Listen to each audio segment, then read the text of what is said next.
Hello again, everybody. Welcome to another United Adventure Company campaign episode. This is what, episode 3 now? Yeah, episode 3. My name is RB Plays. I am the humble host on this side of the screen, joined by our United Adventure Company party around me. In the upper left-hand corner, we've got our Dungeon Master, and then the rest of our players. If they want to introduce themselves, they can. If not, I'm going to go ahead and turn it over to our DM so he can get us started. All right. Welcome, everybody. Glad you could tune in to make us with us today. My mouse is deciding it doesn't want to work suddenly. Doesn't want to select tokens on the map for whatever reason. That's fun. But glad that you could be here with us. And when we last left our group of heroes or anti-heroes, since this is an evil campaign, they had bed down for the night at the Stumble Inn in the village of Troutburg, a small fishing village, very small fishing village, actually. And the night has passed uneventfully. You all dreamt wonderful dreams. You wake up and head downstairs next morning.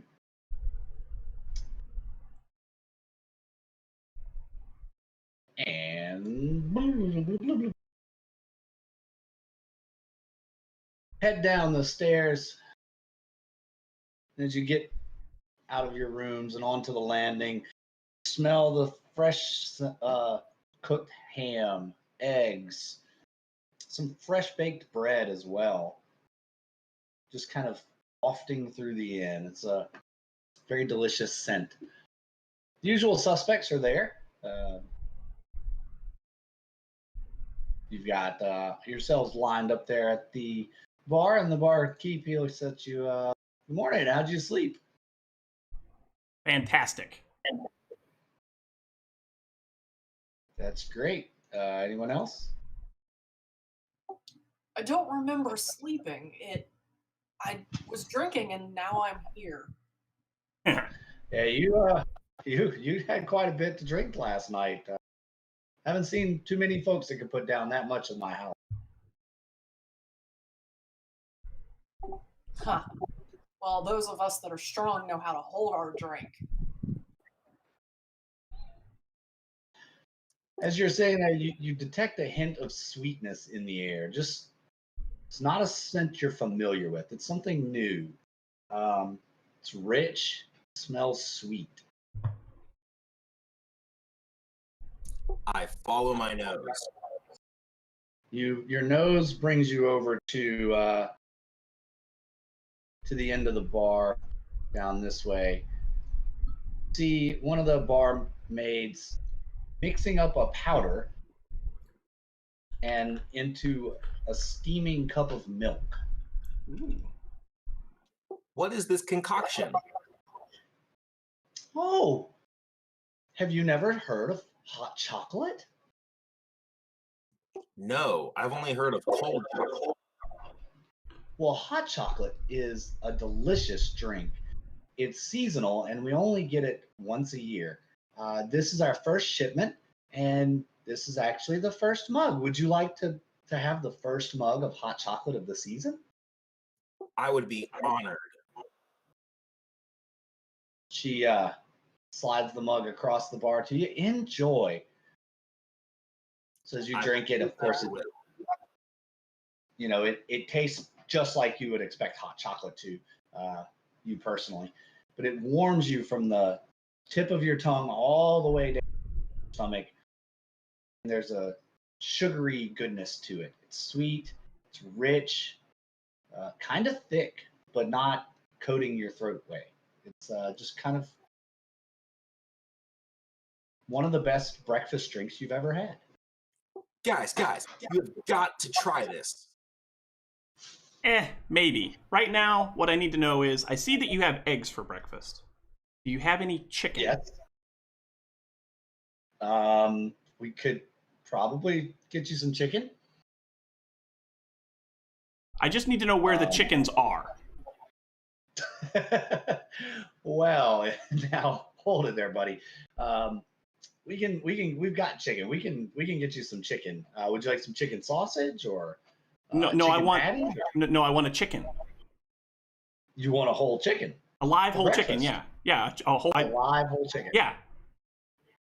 I'm just side-eyeing him while he's talking about this. Like, not usually. Don't usually serve live animals for breakfast. Probably need to go out to the stables and take care of that yourself. Fine, furry sir. Fine, I'll take chicken sausage. Get out in the world. Get out in the world one time. You want to sow your wild oats. You can't even sow your wild oats. I guess I'll just take in chicken sausage. Fine. Bart keeps pushing the Ovaltine. All right, so he gets you up some chicken sausage. Would you care for anything else? Toast? I'll have some hot chocolate. Some hot chocolate. Fantastic. So he fixes you up a mug of hot chocolate as well. Goes in the back.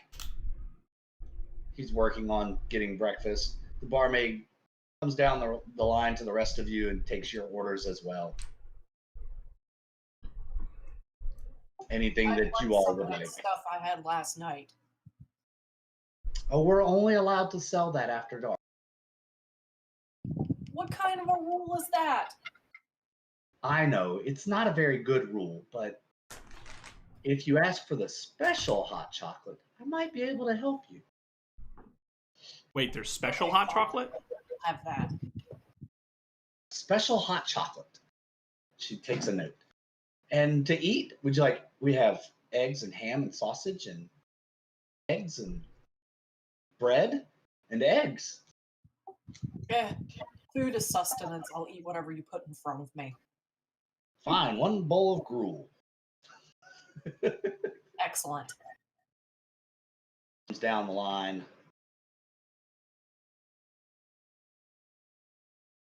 You should have got something better than gruel. I mean, you can have that back at the orphanage. Well, what would you suggest? I don't know. Something better than gruel. I mean, Catman, you would have me eat a raw chicken. Do I look like I would eat a raw chicken? You don't have to eat a raw chicken. And, well, yes, you do, but you don't have to. Fine. I'll take a raw chicken, barmaid.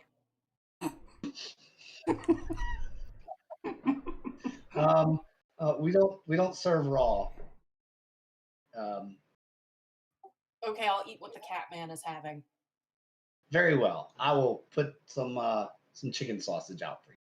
And you, what would you like this morning? Serial, I believe she's talking to you. I will have one of these hot chocolate things and some eggs, please. Eggs and a hot chocolate. You got it. Moves down. Cat, we got your order. Mm-hmm. And she comes down here. Mr. Bird Friend. I'm feeling a bit peckish. I'll just have some hot chocolate and bread. Peckish. Very well.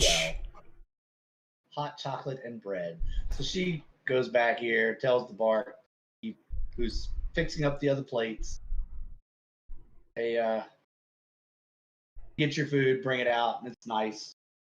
Nice steamy plates of food. Smells delicious. They set it out for you, and you each get your hot chocolates as well. It'll be a gold piece for everyone's meal. Gold piece? Well, somebody had to have the special hot chocolate. Well, they can pay for their own special hot chocolate. I had him in the wrong place. I had him on the stage. I didn't mean to have him on the stage. He was supposed to be there. My apologies. A gold piece for some chicken sausage and a cup of hot chocolate. What the heck is up with that? Well, you will find it is the best hot chocolate this side of the river. So trust me. So if I go to the other side of the river, will I get cheaper hot chocolate? Oh, it'll be cheap, all right. They water down their hot. They make it with water instead of milk. Cats like milk. I'm not complaining about the flavor. It does taste really good, and I do like the milk content. It's very nice. Cats also can't taste sweet. That's probably... Well, I'm not really a cat, though. I'm a cat-like person. I don't know. Anyway, keep going. Cat-like humanoid. Yeah. Nuggets, the hot chocolate is a seasonal item that's only brought, to answer your question there in the chat. That's what's so special about it. And this lot has never had it. So this is their first time out in the world, and not having ever experienced the finer things in life like hot chocolate. About that time, as you all are eating, Will Whitesoul comes in, over, sits down at a table. The barmaid goes over and gets his order, goes back. He's got some eggs and stuff. He doesn't even really acknowledge. Looks your way and nods, sits down and eats. He looks very refreshed, however, after having seen how much he drank last night, almost matching Brata's liquid intake. He looks quite refreshed. You would have expected him to look more like Sammy this morning. Mm-hmm.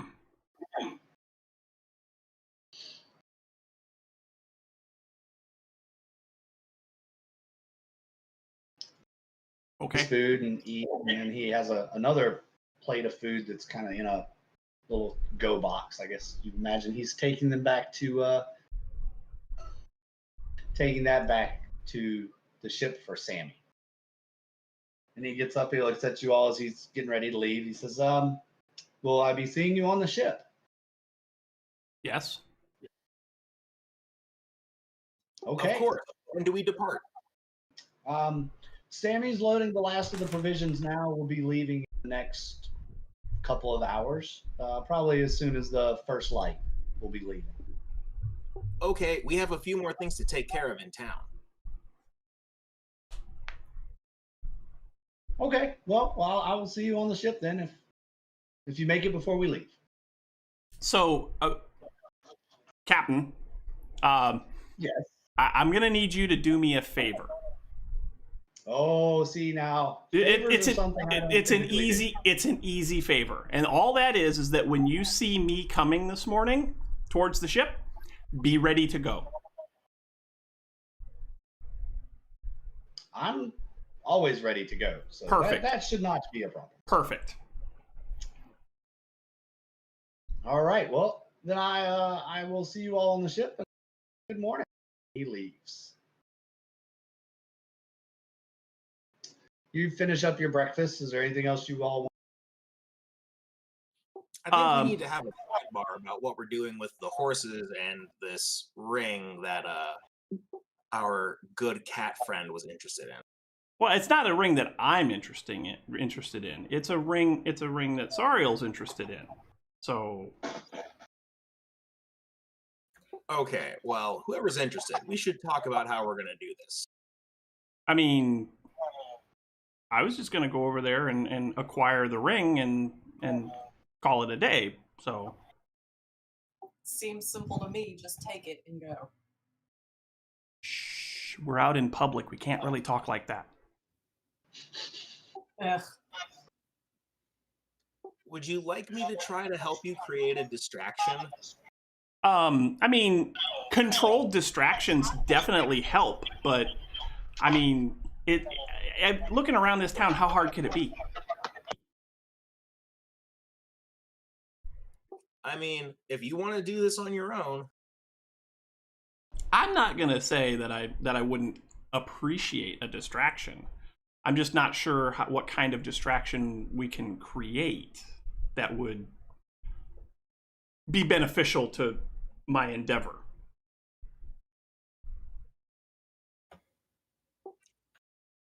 We can figure something out, I'm sure. Okay. We can summon a tentacle to start wreaking havoc on the town, so they have to be looking over there instead of over here. I like it. Let's do it. Cool.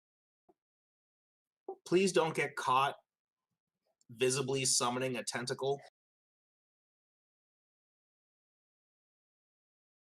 It's a tentacle. What are they gonna do? They're gonna be worried about the tentacle. Why do we care? But don't if they see understand that why we that's a problem. summoned it, So well, I want these people to like me. Why? do it your way. Well, See, they were nice. Were they though? We got swindled a couple times. People were being not super awesome to us. When did we get swindled? They were trying to. We were too smart for them.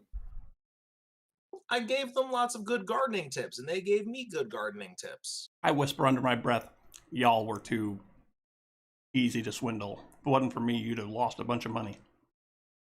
Under I my didn't breath. get swindled at all. I didn't even spend money. We ended up with more money than we started, and we are trying to keep our cover here. Is there something that you want to do then? I think the tentacle idea is a good one. I just don't think that you should stand in the middle of everybody while summoning the tentacle and like screaming, I summon a tentacle, or whatever it is that you say. That would be an obvious giveaway that we summoned the tentacle. What's this wee stuff? I can't summon a tentacle.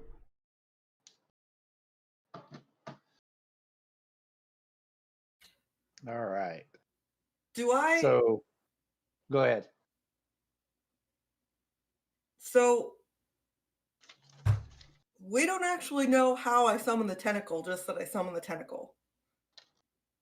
Right? There's no like. It's a spell-like ability. So do I have to like say things to do it? Yeah, you have to. There's a component to it. Let's see. What's the name of your? It's an ability, right? It's a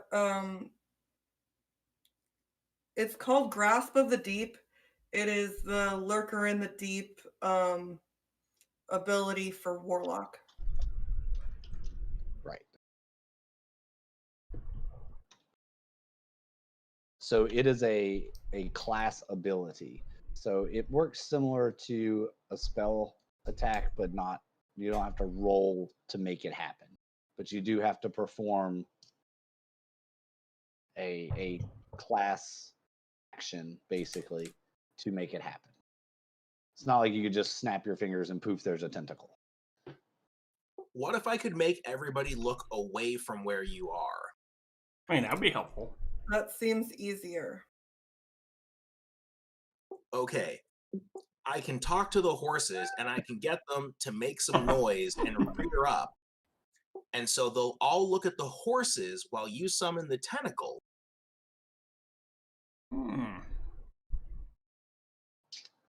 Do we need to summon the tentacle if the horses are creating a distraction to begin with? I mean, do you think that's enough of a distraction? As long as the shopkeeper is not looking at me, that's probably all I really need. Passers-by are probably going to be focused on what they're doing, and then this giant tentacle appears. They'll probably be like, whoa, what's that? And then as long as the shopkeeper's like, oh yeah, what is that? I'm good. Think. We'll find out. Well, I mean, if you think that's simple, then we can do that. Diamond All Anvil right, says you have to do an interpretive dance to summon the tentacle. No. I mean, that's how I took it. Yeah, it's you have to, a little thing, make a little love, get down tonight. It's kind of a Drawn Sorry. Together reference there for anybody who's old enough to remember Drawn Together. Oh, Yeah. I love that show. So are you all ready to leave the inn then and head out into the town to I think start so. your day? Yeah, I think so. All right.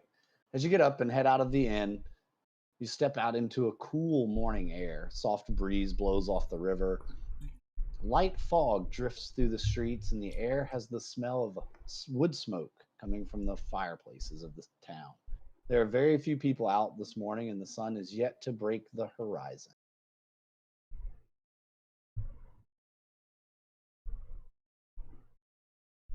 Well, I guess I better go talk to the horses. Right, so you head down to the stables. Yeah. Are you going to talk to the horses? Well, how else are you going to get them to make a bunch of noise and jump around when you want them to? I suppose that's true. I mean, horses don't just go crazy because you point at them. That would be ridiculous.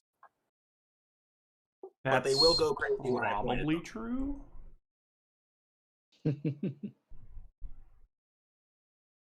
All right. Okay. So most of your tokens were still down there at the. I'm gonna move you all up here. Okay. Okay, so which stall is the merchant that has the ring? Yeah, which stall are we looking at for that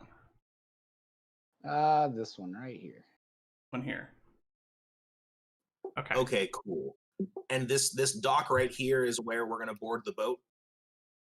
Correct. This is your boat right here. Perfect. That's something the cat would say. Perfect.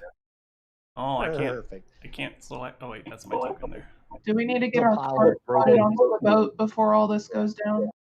Probably. If we're taking it with us, then we absolutely should. Yeah. Well, it has all our money and goods, so yeah, we got to take it with us. Okay. Yeah, I'll let you guys handle loading that while I discuss the plan with the horses. Is there anything that people want to do before we initiate this get the hell out of the town immediately plan? I think we need to put the cart on the boat. And then I don't think there's anything else I personally need to do.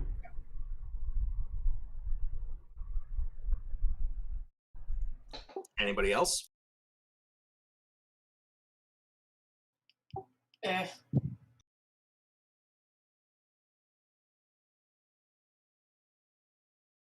All right. Well, somebody come and get me when the cart is loaded and everything is ready to take off. Am I summoning my tentacle or no? Did we decide that? Yes, and I think that the best place to summon it is going to be like over here someplace. That works. Brata, do you feel like causing a little bit of chaos this morning? Or assisting in chaos this morning? Sure, Catman. I'll do anything for a friend. Sweet. Okay. So you remember the merchant stall yesterday that had all of the little knickknacks and jewelry and the ring that that Sariel is interested in. You remember that tent? No. Okay. Well, so I looking out the front door. I point to where the market the merchant's tent is, and I say, what I need you to do is I need you to just kind of be, just kind of walk past and just kind of look at some of the things that the merchant has on the table, and then when he says, "Oh, good morning, is there anything I can help you find?" just come up with some cool story about how you're trying to, I don't know, tap into your feminine side, and you're looking for whatever things that would make you feel pretty, or I don't know, something. But get him away from the end of the table where the ring is that Sariel wants. And I described the ring to you so that you know what you're looking for. It's a golden ring with a purple stone setting that has lines of gold running through it in the shape of a brain. I just kind of give him an odd look, like I have no idea what he's talking about, and then I say, "Okay, I can do that." Okay. What is happening? This is gonna happen Oh, so grandly. It sounds great in my head. Mm-hmm. All right. So All right, you sorry, all all get ready. the cart loaded. Furbo, you're down at the stables talking with the horses. You've got them with you. Okay. Whenever you're ready to, they come and get you or whatever. However y'all decided that was going to happen, we can do this. You see the merchant, a couple of them starting to show up to their carts and open up their carts.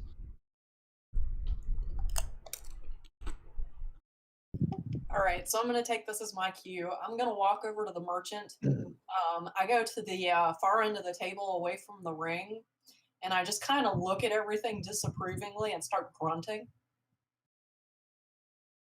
Well, good morning. What can I do for you today? I'm just looking at all this stuff. I don't understand what any of it is. Can you explain it to me? Well, yes. Have you've never worn a piece of jewelry?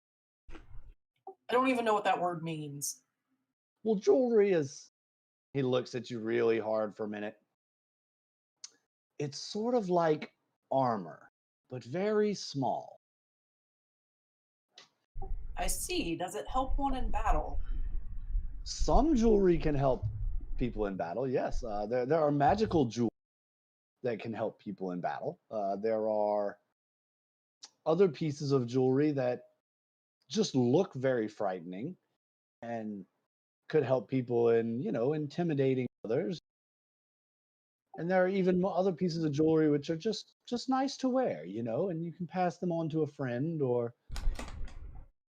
So is there anything that catches your eye? So at this end of the table, I find the ugliest piece of jewelry that I see, and I point at it and say, "Tell me about this." Oh, that. Yes, that was a piece of trade that I got at a local market when I went abroad. The young man swore up and down that it was this family heirloom that had been passed on. It's when he's describing, he picks up basically it's a tin bracelet. It's an open wrist bracelet, and it's maybe a half-inch wide, and it's just beat all to hell made out of tin. He said, I took it because I felt sorry for the young man, and it was lumped in with some other things. And he said his family had been killed, and this was all he had left of them, but he needed to make a fresh start, so he sold me everything. And that's where this came. It's really not a very impressive piece of jewelry, but you seem to be a person of simple interest. I may part ways with it for you. I just kind of glare at him suspiciously. In the meantime, Vale, are you doing anything? So I'm noticing on the map that that Furbolg is headed this way with the horses. Do we have line of sight with each other yet? Yeah, you have line of sight. These are just bushes down by the creek side and a small tree, so you have line of sight with him. And Sariel is kind of right next to me, right? Correct. Okay, so And at Clark this point, I tell Sariel, be ready, and I look at Furbolg and I kind of give him a little thumbs up, kind of a wave, kind of a thing, so that he knows that now is the time to do whatever he's going to do with the horses. All right. Well, I want to take the easiest path with my horses, who look suspiciously like wolves, but are actually horses. Okay. So I lead them up this narrow embankment here between the stall and the river. And so the horses start looking a little nervous. And then right here, I give them the little clicky signal to start neighing and rearing back. Okay. So the horses start rearing and whatnot. And what is your reaction? Are My you reaction gonna is to tell them that they feign need to try to control them, or? Yeah, I'll grab the reins ineffectively, and I'll tell them, in common and whatnot, to calm down. But the horses know that I need at least a good 5 seconds of rearing and bucking. Okay. At this point, I'll tell Sariel. So now I tell Sariel it's time. All right. The horses are doing their thing. Sariel, it's your turn. Casting. You do your little Travolta move. Out pops a tentacle. I'm really just gonna let it Circle token. flail and not specifically try to do any kind of melee. I'm just kind of letting it be there and be menacing and Okay. Right. intimidating. Okay. And you said you cast it over in this area. Yeah. Yeah. Someplace A away little- from. Okay. That way we're diverting everybody's attention from the center, which is me. All right. And as that goes off, go ahead and Vale, do your thing. Let me see what the reaction of the merchant folks are. There's about 5 people in the market. Oof. Just rolled a simple 1. Okay, so the merchant that you're dealing with notices and sees what's going on, as do several of the other people in the market. But a couple of them are just kind of, oh God, here we go again. Something else is happening. Just kind of like whatever, tending their own business. Maybe they're down underneath their counters and just absorbed into what they're doing. So I would like to casually walk up, spot the piece, and try to pocket it.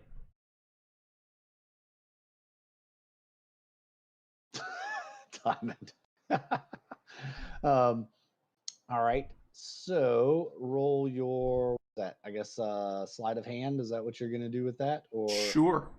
I'll roll whatever you tell me to. that's what it would be? Your Ooh. sleight of a 14.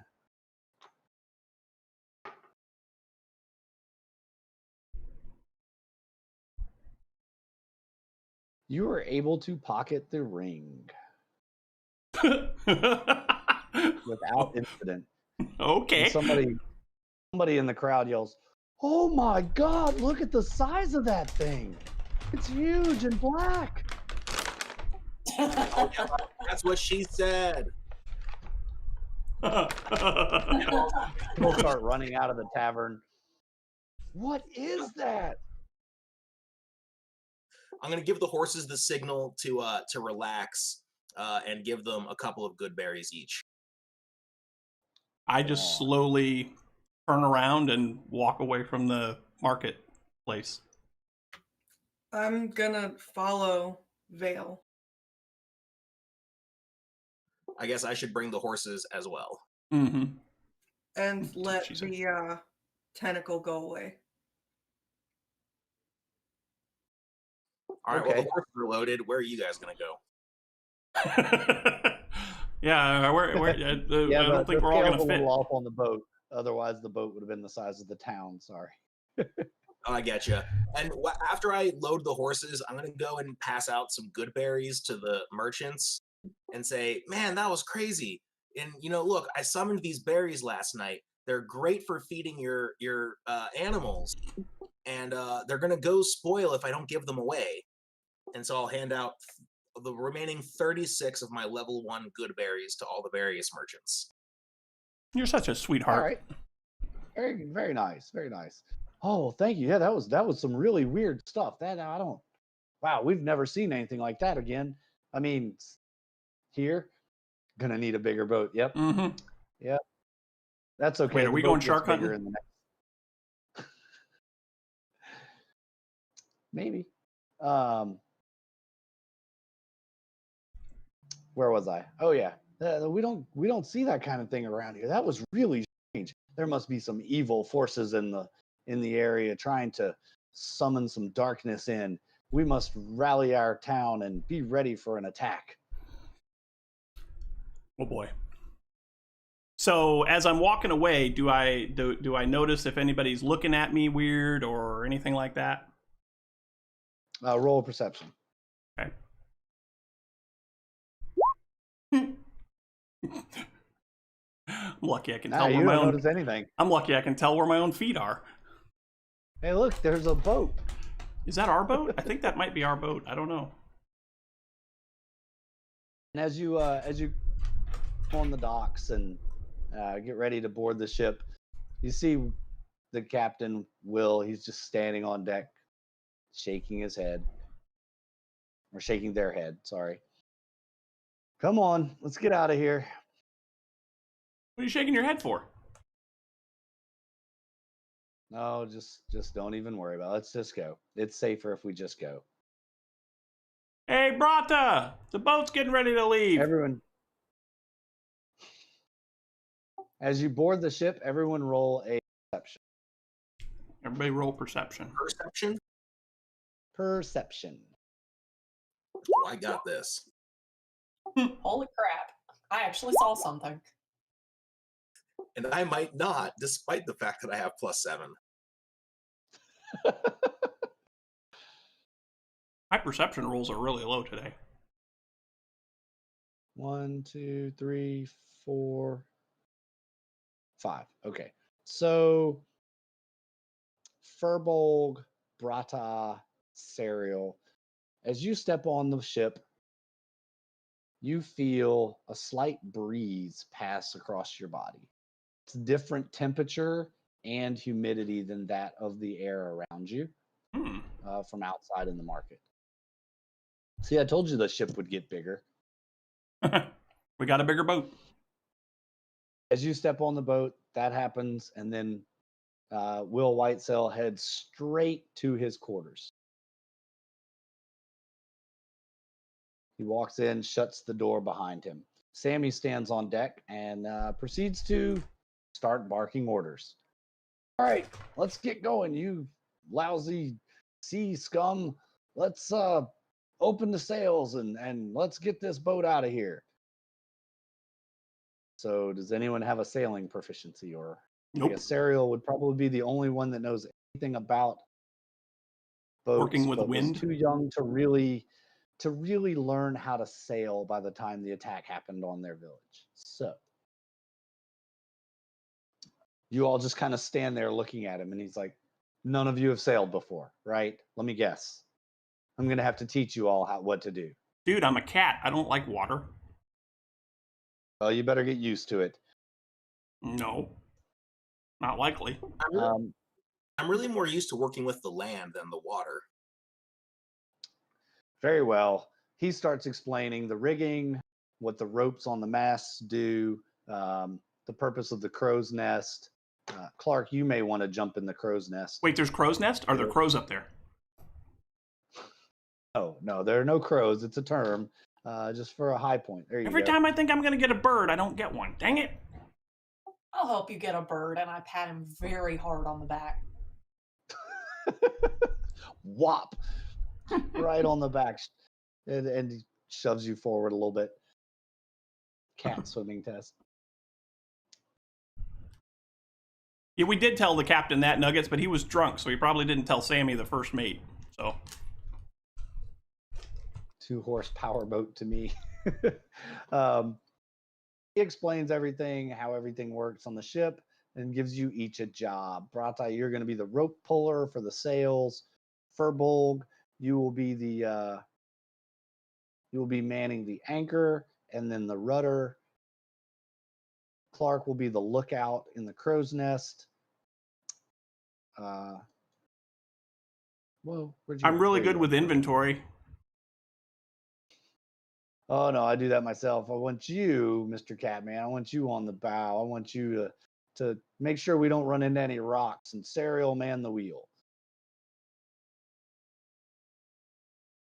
Great. And so everyone roll an intelligence check to see if you understood his instructions. Just a check. You remember Yep, that just- we're a party full of dummies, right? Yep. Oh, boy. Oh, I did boy. all right. Yeah, you did all right. Wow. Okay, so Clark and Serial, I need you to do a charisma check to see if you can, or if you have a. Wow, he's not buying it. He's gonna come and help you get started. He's gonna come and give a little one-on-one instruction over the wheel here. He's not buying it. And he's like, look, Clark, all you got to do is just look around. let us know if you see anything bad coming, or you know, just anything at all coming. Just tell us. It's obvious he's a little frustrated. Everybody else seems to know. All right, hoist the anchor. Let's get out of here. And he pulls the final ropes loose from the dock and shoves off. And into the river you go. The You're not river's wrong, Anvil. pretty You're deep. not wrong. Rope puller first class. Yep. Can you explain how big the river is? Like, is it like the I Mississippi was just River about to do that. size, or No, it's not quite that big. The river's about 100 feet across. It's probably about 25 foot deep in the main channel. The banks go up pretty sharply. There's a strong current the direction you're going and a stiff wind behind you. So you should make good time. Silver. Bird, duck, fish, water, fish, duck. Yep, that's pretty much what Vale's doing there. Rocks? I'm not looking out for rocks. I'm looking out for lunch. So as Sammy finishes his final instruction, he shows you, Serial, how to steer the boat, or you know, basically hold the keel straight because Furbolg's running the rudder. He heads down stairs in the center of the ship below deck. And he says, unless we are under attack, don't bother the captain. The ship is kind if you take care of her. She will take care of you. It's going to take us a couple days to get where we go, and we can't port until nightfall. And the captain doesn't sail at night. Okay. So he heads down below deck and leaves you all up topside. The sun breaks the horizon, the treetops, burning off the fog. There's a light fog rolling across the river still, so it's kind of hard to see, but you hear the water slapping the sides of the boat. And as you leave the confines of the Troutberg area, you head into a forested part of the river. I thought so too, Nuggets. But, oh, I know.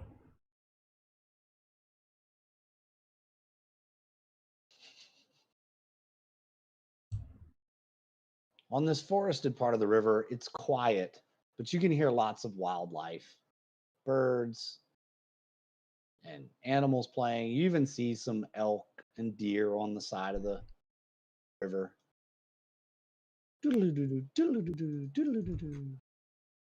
I wave and like say hello to all the animals that I see. And they say hello back. Good morning, Mr. Furbolg. How are you? Apparently they know what you are.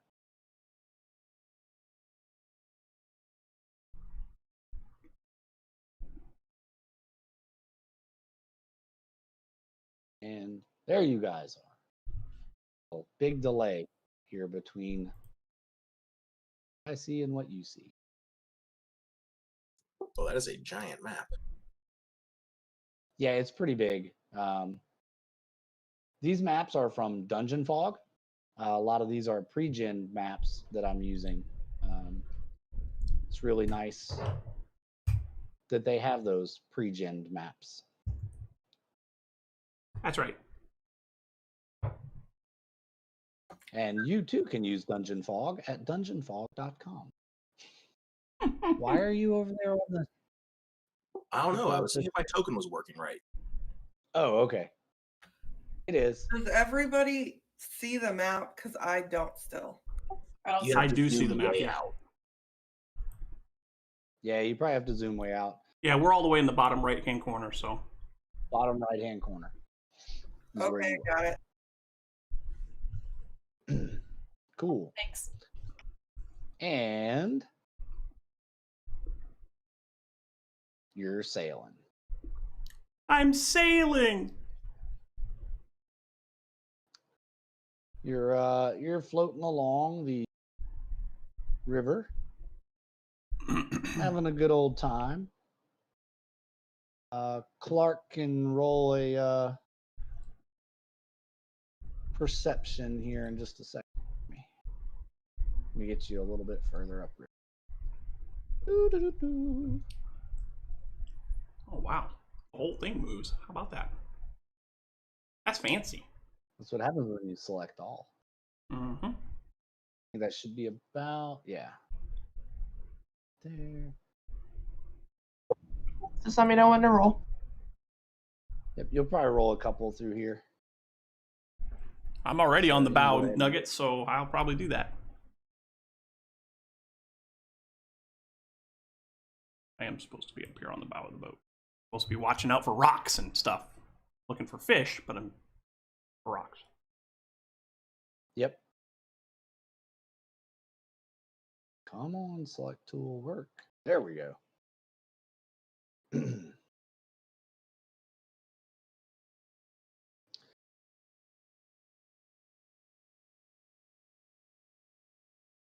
Man, Roll20 is very laggy today. Again, like it's not like, there's hundreds of thousands of people probably playing games on Roll20. Nah, can't be. There's lots of down trees. It's a nice little forested area. You'd think it would be fun to probably hang out here. Mm-hmm. In the early morning, you can still you start to smell a little bit of campfire smoke. Clark, go ahead and roll your perception with your Oh, keen shit. eyes. You still don't see anything. Roll with advantage because you're at an elevated position. Sorry, I should have told you that.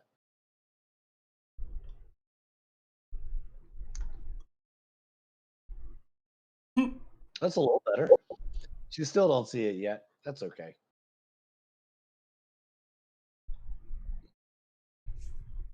Actually, you probably wouldn't see it from where you guys are.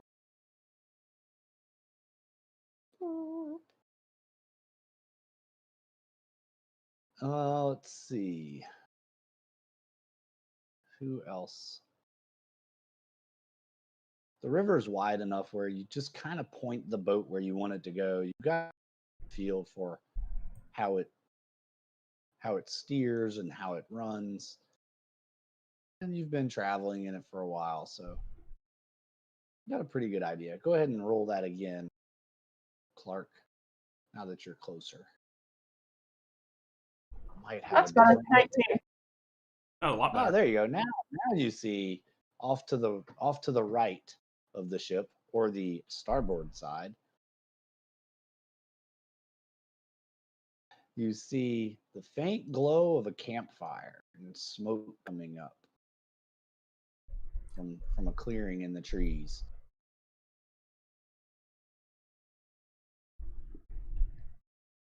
Don't see any rocks yet. You've seen lots of fish. There have been a couple of times where you've wanted to jump off the bow and go after a fish. But then I remembered that I would have gotten wet, and that would have not been something that I wanted to do. Yep, that's right. And as you're floating along here, sailing the sea.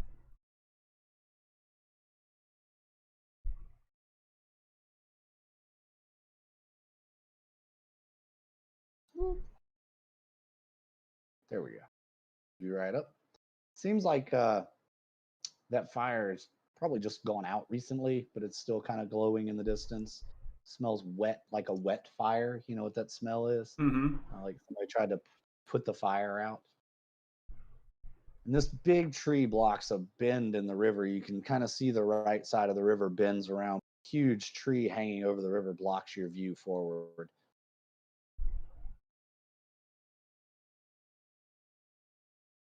The bend around the river, you see there's another ship ahead of you coming your direction on the river. Hmm. Boat! I see a boat! I see a boat! There's a boat!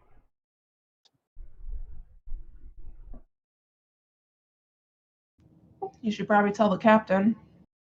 Or He- Sammy, I guess. He said only tell the captain if the ship's on fire. Somebody set Hello? the ship up. Somebody set the ship on fire. Just tell him. I'm sure it's worth telling him. We could just tell Sammy. So aboard the other ship, you see there are actually going to swap maps so we can get in a little closer on these two. You see what appears to be a couple of noble-looking folks, but the ship you see, the sails are tattered.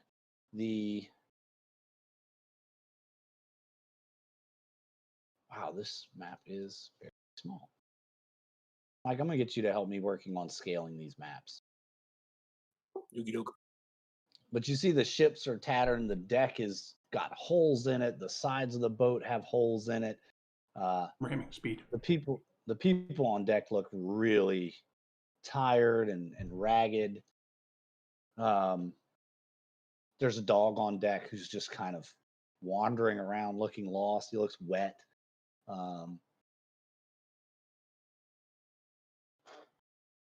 Obviously, it really appears that they were involved in some sort of battle or something recently.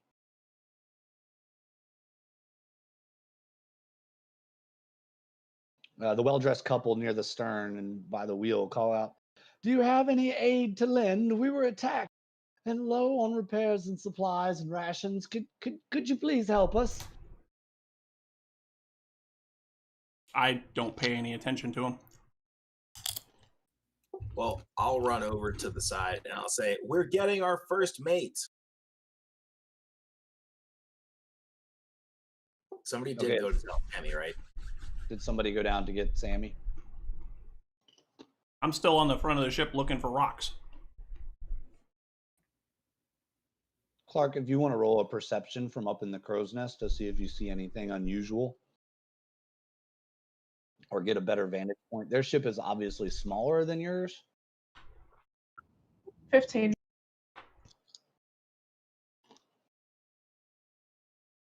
You see the big holes in the deck. What? No thanks. Stop doing that, roll 20. You see big holes in the deck, and you think that you caught the glimpse of somebody moving below deck.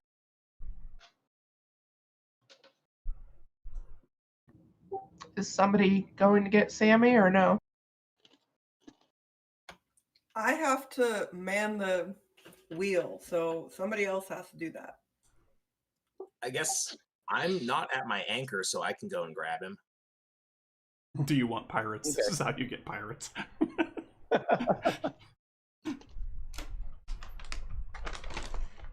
All right, you go down below deck, Furbold, and there are just crates everywhere. And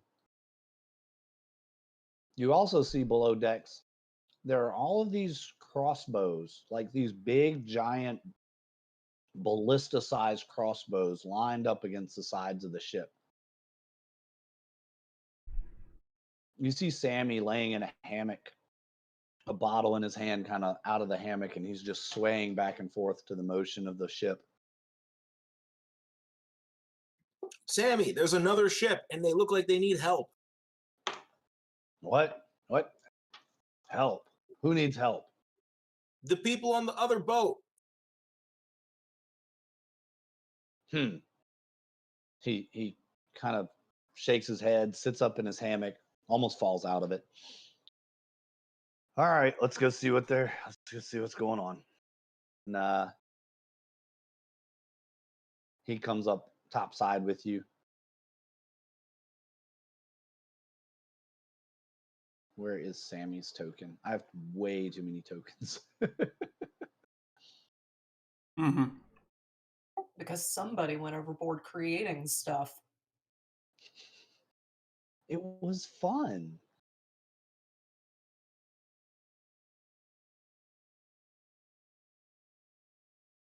Well, we'll just say he's there because I don't want to spend 5 minutes looking for the tokens, because tokens I usually need are already. He comes up and he's standing next to you. Oh, yeah, they look like they've been attacked. He calls out to them, What is your plight? And they return back to him. We were attacked by pirates. They boarded our ship and ripped our sails and stole all of our goods. and left us adrift. We I really need to would- pay. I would like to fly down to Sammy real quick and kind of whisper to him that it looked like there was something below deck before returning to the crow's nest. Are you I- sure? Just let him know to be careful. Sure you saw that? I'm pretty sure, yeah. I'm guessing that from my position, I heard everything that was being said between the two boats. Yeah. Yeah, you've heard everything. Okay. I pull a silver piece. I pull a silver piece out of my pocket from my winnings against the rigged lizard race, and I toss it across to him. I said, "Here's a silver piece. Call somebody that cares."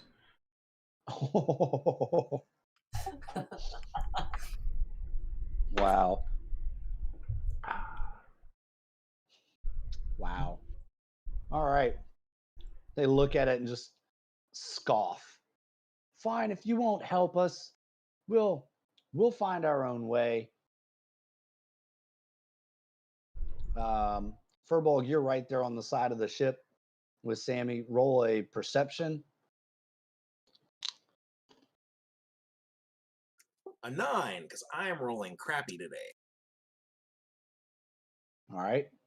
Sammy's gonna roll.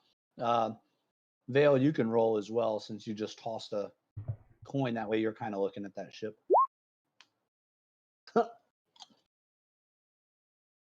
Sammy doesn't see it either.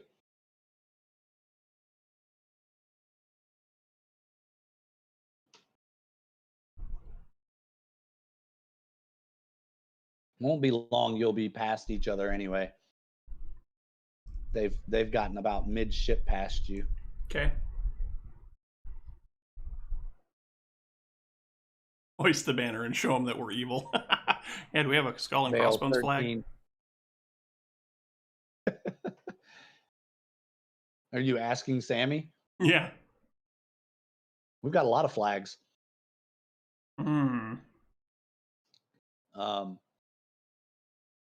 Vale, you see just as you turn back from tossing the coin, some movement catches the corner of your eye Okay. from below the deck line.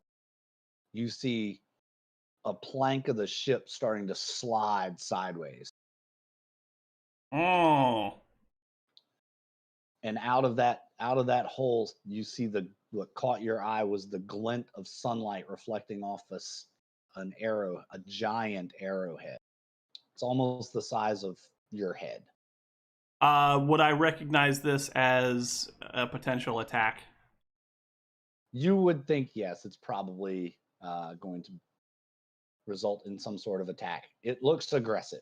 Sammy, it looks like they're getting ready to fire. There's a board moving on the side of the ship. It looks like they've got something down there that they can shoot at us. All right. If that's the way they want to play, we'll take them down. And all of these little things right here, these things that look like X's, are ballista bolt firers. Okay. So about the time you say that, yep, one of those, a couple more boards come loose, slide out, and the first one that you saw, which is the one closest to the bow of your ship, they fire one and it falls in the water. And you notice that there's a rope tied to it, so they didn't have it loaded properly, and it just, as they fired it, it splashed right into the water in the side of their boat. Can I examine the nobles who are on the boat with an insight check? Yes.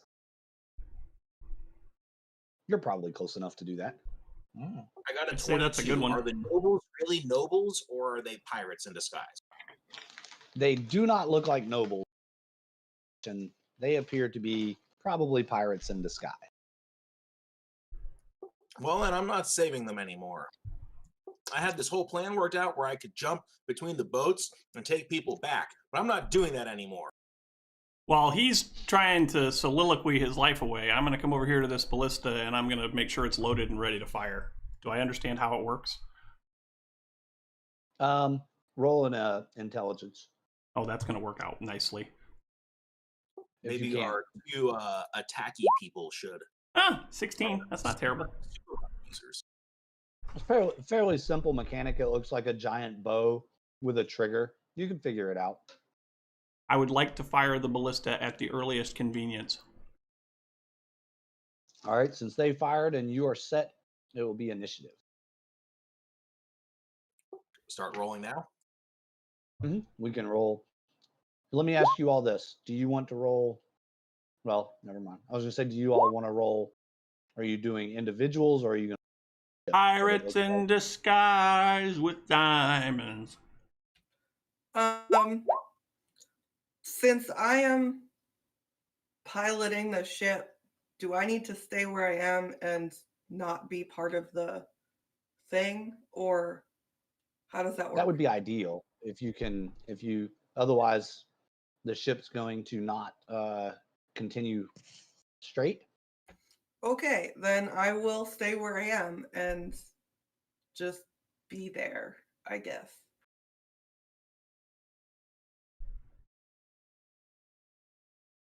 I forgot how to roll initiative for a pirate. Click the token and then click on in it.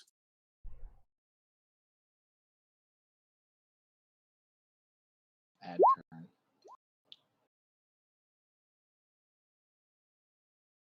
Click on the token and then edit. Is that what you said? In it. In it.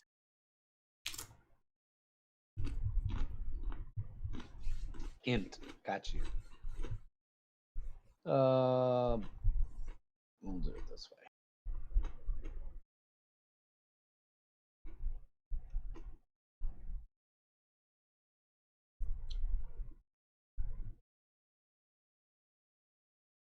It's not.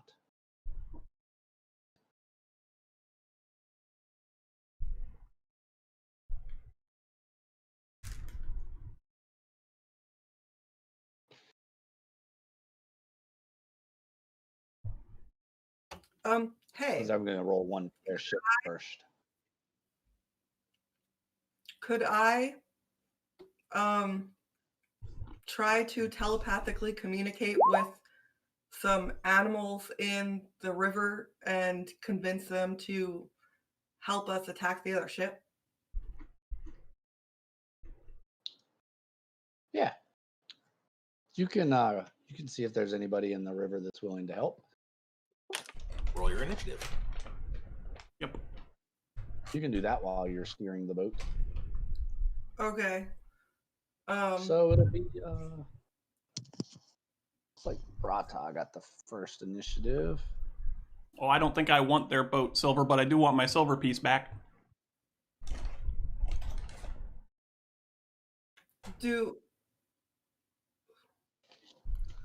I'll roll initiative and do the thing on my turn, but otherwise I'll just okay. Yeah, that's how it should be done. Mm-hmm. So are either of our boats slowing down, or are we still passing each other? Nobody's dropped anchor yet. It looks like, if you had to guess, their plan is to spear you in the side and pull you pretty close. But they are the closest pass, they'll be within jumping distance. They'll be about 5 foot apart, ship to ship. Okay, so I'm going to go ahead and just move to the edge of the ship so that I'm there when somebody tries to jump over, and then just wait, hold my action. Okay.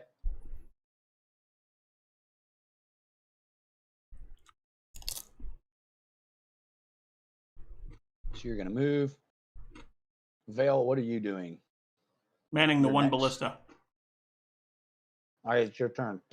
Okay, so how big are the ballista bolts? Like, what kind of damage do we think they can do? Oh, they're going to do pretty good damage. All right. So I would like to aim the ballista at the mast for their mainsail. okay. What do I need to roll, since this is not one of the weapons that I normally would have? It's a ranged weapon. Mm-hmm. So use your ranged weapon attack Okay. and ranged weapon attack modifiers. So I am but proficient you're going to with. be at, Go ahead. Sorry. I was just say you're going to be at a disadvantage because you're proficient with heavy weapons, right? You're Okay. proficient with light Yeah. weapons, correct? Yeah.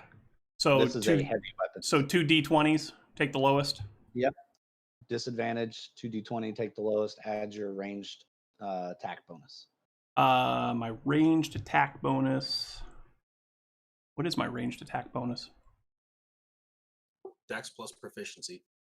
Dex plus Dex plus proficiency. proficiency. Okay, so that'd be +6. So there's 1 roll, there's 2 rolls. So 17's the worst. Plus 6 is 23. 3. That hits. Cool. Damage is going to be a d12. Damage is d12. All right.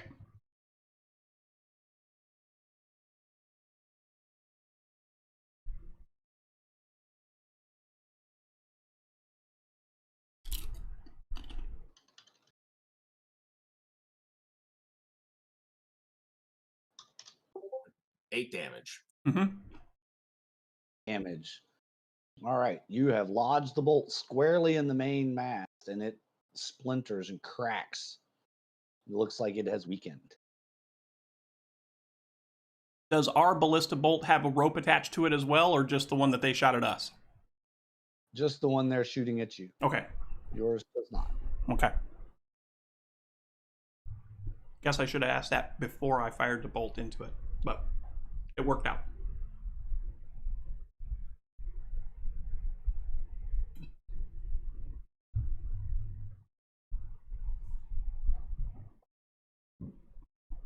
All right. All right. It is Serial's turn. You are communing with your fishes. Yes, I'm seeing if there is anything in the river that is willing to make the other ship's life a living hell.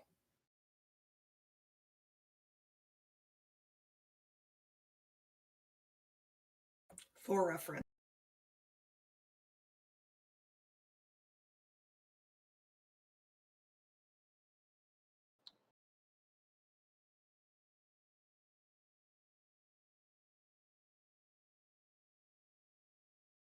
All right. There is a small pod of dolphin in the river who hear your call for assistance, and they will come and kind of return the message you hear back. What do you need? So You said dolphin? your next, yeah, they're dolphins. Three crawfish. Giant frogs. Giant frogs would be great. Mm-hmm. I will respond and ask them to attack the other ship.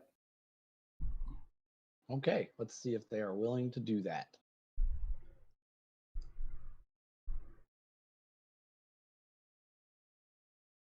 Tell them I have berries. I will add that and let them know that there are berries in it for them if they will do the thing. All right. Didn't you give Hey, away? What was that, Clark? Didn't you give away all your berries to the merchants? Minor detail. Only my level 1 berries. I have 20 level 2 berries. He makes a lot of berries. He does indeed.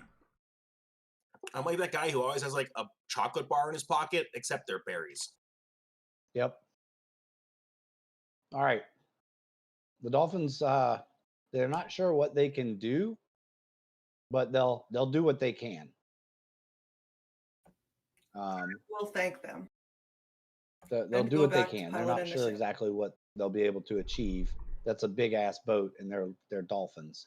But hey, they'll give it a shot. Anything for a good berry. I love how there are dolphins in the river. It's awesome. It goes to a saltwater sea. I know. It's a brackish river. All right. Dolphins are a thing. Mm-hmm.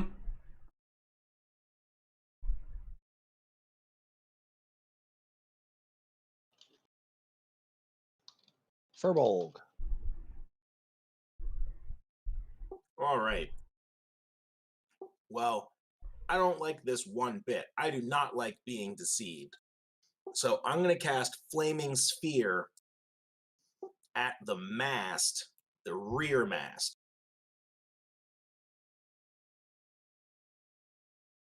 Flaming sphere. At the rear mast. there. Right? Yes, and everybody within 5 feet of the sphere, which is probably just this guy right here, Yeah. needs to take a Mhm. dex save. My All right. spell DC is 15.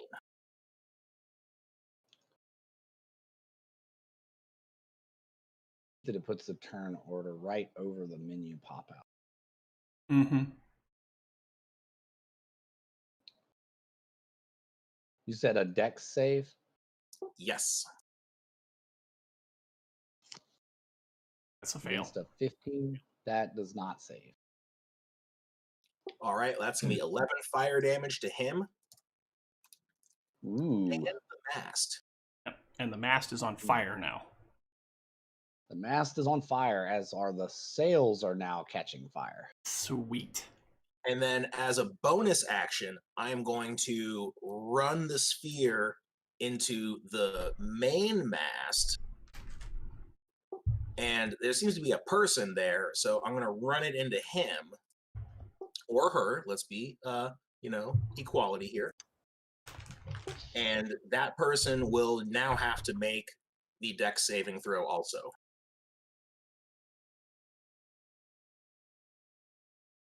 They save. All right, well, they take 5 fire damage. All right. And I think I've just set both masts on fire. You have indeed. Yes.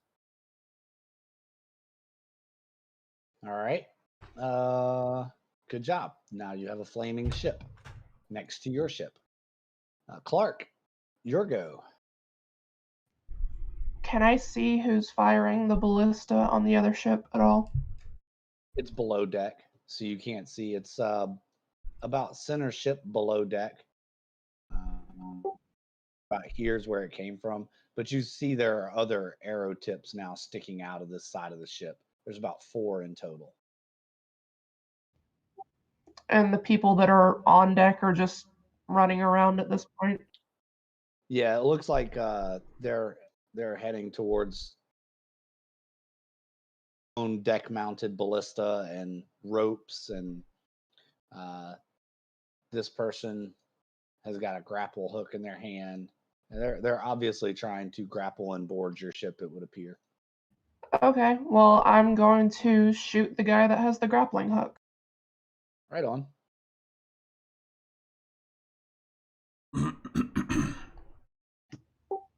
Nat That, 20 hits. Oh, for 11 Nice. damage. We're doing just max damage this. Yeah, they're doing All right. max damage. Okay, 11 damage.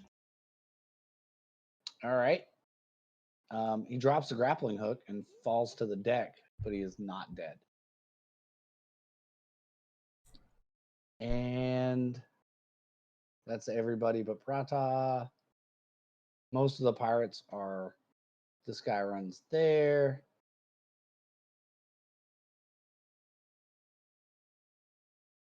This guy is going to come here.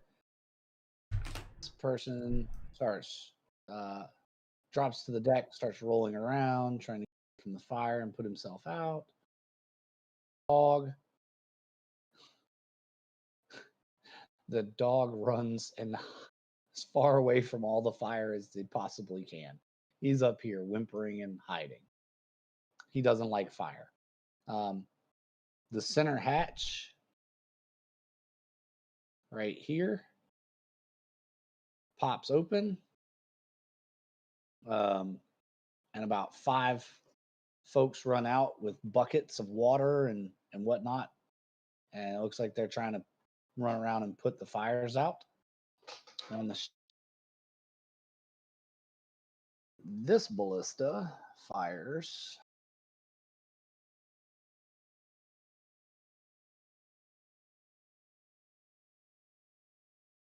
Miss. All right, now down the side of the ship. 1, 2, 3. That one hits 4. 1 out of the 4 hits. With a nat 20, the ballista strikes all the way through, and the broadhead arrow catches in the side. There's a rope, and suddenly, Serial, you feel the boat lurch to the right on your wheel. I'm gonna try to keep it steady. All right. Did So Sammy go roll. and let the captain know what's going on or anything? Because he did say if we were under attack to let him know. Yeah, Sammy went to tell the captain. He went to get the captain. Okay. Is the rope anywhere within reach of me or near me? Yeah, where's this rope at that's now attached to our ship? Yep.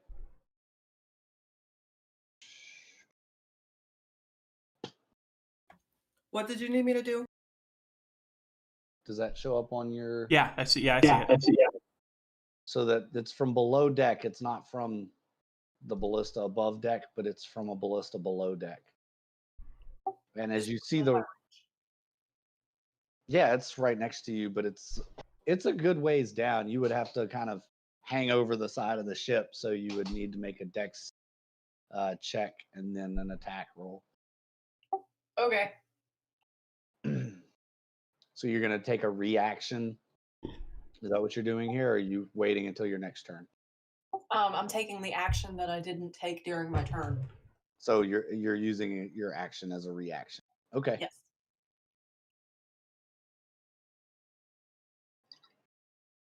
So go ahead and Can I do acrobatics? yes, you can use your acrobatics. All right, you don't fall off the boat. So roll to hit the rope, which should be pretty easy. I'd say so. You hit. I And slice it off, and we may still have an arrow in the ship, but there is no longer a rope. yep. So you feel the tension on the boat let go, and you were trying to right the boat, and when it does, the wheel just kind of spins really hard to the left, and you see the front of the boat starting to turn towards shore. I'm gonna try to fix it again. All right. Use your go ahead and give me a dex save or dex works. That's fine. Perfect. You're able to hold on to the wheel, get the ship righted, and keep on heading down the river. The sun's about a third of the way up in the sky, starting to get pretty hot on the deck. The waves are picking up on the river, plus sloshing back and forth between these two ships is just, it's getting pretty brutal in between.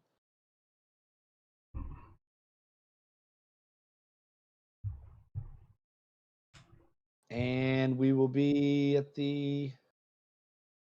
all the pirates came out. They're putting out fires. 4 bolts fired.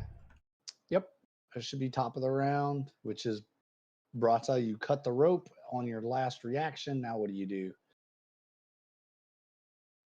How far away is the ship at this point?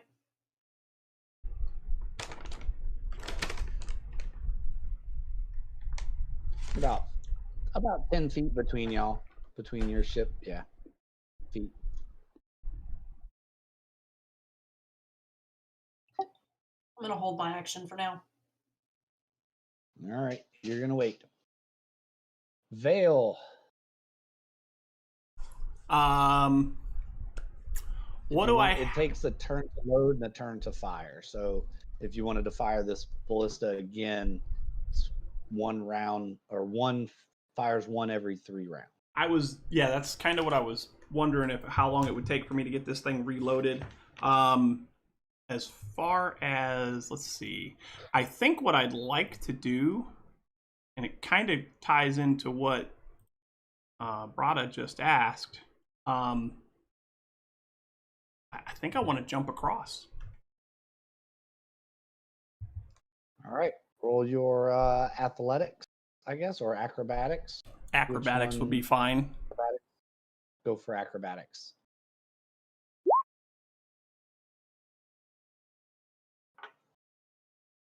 $13. But I have cat-like agility, so... Mm-hmm.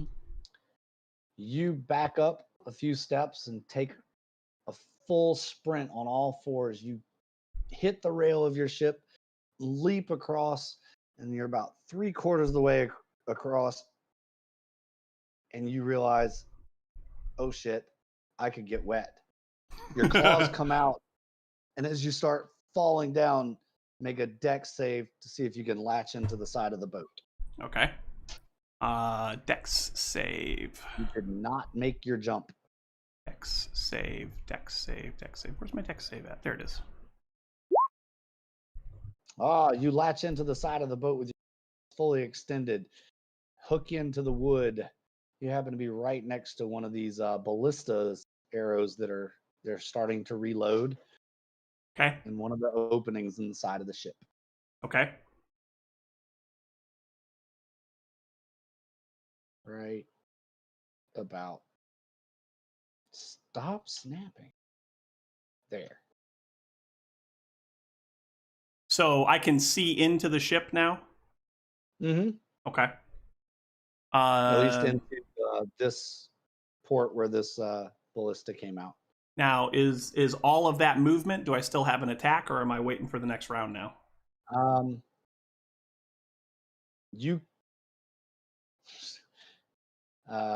You do still have an attack action available.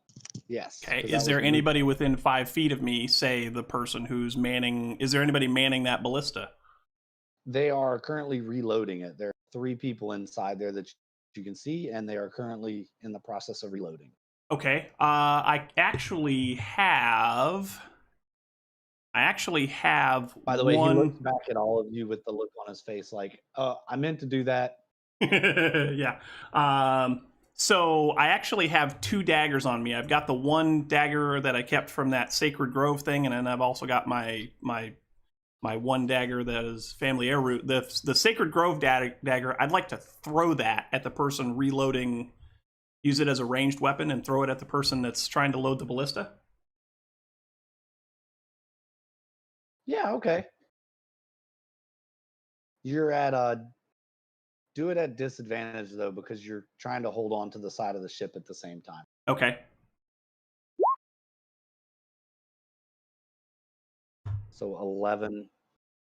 The dagger goes flying and thuds into the wall behind them, but it's not hit. Dang it. Okay. All right. That's it then. I'm done. Do I have any movement left? Yeah, you have that was only 15 feet of movement, so you have whatever the remainder of your movement is. You could try to climb up the side of the ship if you want. So, or climb into the ship. I was going to say, how big is the opening in the side of the ship? It's a 5 foot by 5 foot hole. It's easy. You could get into it. All right, I'll climb into the ship then. Climb into the ship that's on fire over water. This is a great plan. It's full of pirates. And full of pirates. And full of pirates. These are my kind of people, though. So. And you're by yourself. And I'm by myself. All right. They notice you. Furbolg. Dang it! I was going to say bonus action hide, but I guess that's too late. You got a bonus action hide? Yeah. So that's stealth, right? Is Serial going to do anything on her turn? Oh wait, I forgot because she's not in the turn order. Sorry. I got you, fam. Did the dolphins do anything? The dolphins have not yet taken an action to do anything, as they are still en route. They will be here at the end of this turn. Okay. I'm gonna just keep on with the piloting the ship. All right, you're piloting away. Before we get too far past this, is there anything I have to do for that bonus action? You rolled your stealth? I did not, because we started talking to other people first. Oh, I thought I looked down and saw a number because my my screen has a lot of things over. I don't need to be rolling at disadvantage, but 13 to hide. 13 to hide. But they rolled an 18, so I'm guessing that it didn't work out so well for me. Nope, Okay. They see you. Okay, So I'll take it. you tuck in and roll and are hiding behind the ballista. Cyril, you're steering the ship saying, come on, flippers, let's go. We've got Clark, or Furbolg, and then Clark. Yep, Furbolg, it's you. All right. You need to use this advantage. Well, all these people attacking without any provocation is bringing back some bad memories for Furbolg, like with the lichens and from the Order of the Sacred Grove, and it just kind of comes bubbling out of Furbolg's mouth, and he just kind of said, "Violence is usually the answer." Oh gosh. I'm going to be thorn whipping this person right here. All right. And it'll be an 11 to hit. 11. Yeah, please tell me that hits. They are not wearing armor vestments, so yes, that will hit. Awesome. Now here's the best part. I'm going to move him 10 feet towards me. Which will put him right in a drink. 10 feet, yeah, puts him right here. For anybody who liked my little Roadhog Easter egg there. Nice. Violence is usually the option. Yes. Pretty good. And then Go for it, buddy. as a bonus action, I'm going to move. I can't quite make it to the mast. I'm going to move my flaming sphere over here. Chasing the dog with fire, that's not cool, for. I'm chasing the flammable stuff. Gotcha.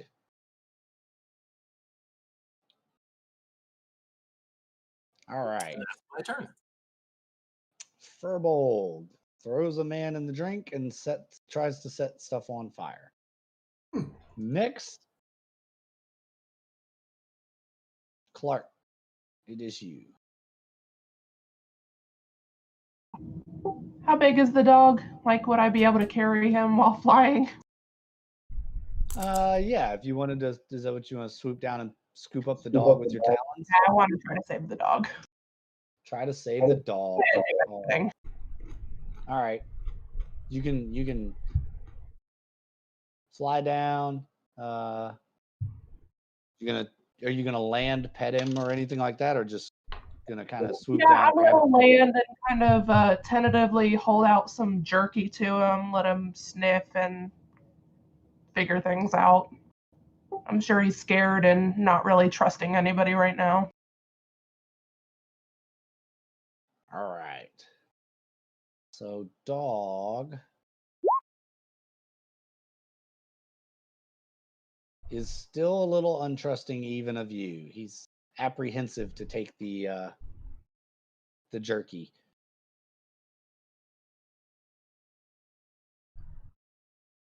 That would be a total of 70, right? Because it was 45 down and then 25 back. Yeah, that's 70 feet. Okay.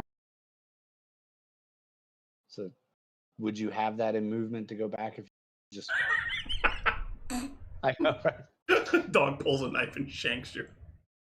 Dog has a little barrel around its neck. It's a Saint Bernard type dog, you know? Has a little barrel around its neck. He looks happy. He's just scared. No, I'm gonna I'll be right stay back. down there with the dog. I'm not gonna fly back just yet. Okay. And Just keep on trying to like coax him to come with me and get away from the fire. Gotcha.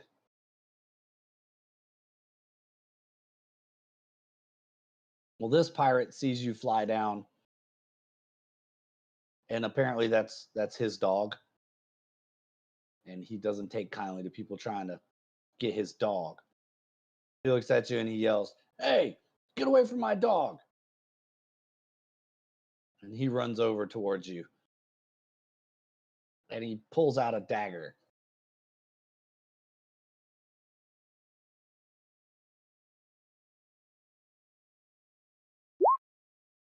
And rolls an 18 to hit you with Yep, his that dagger. hit.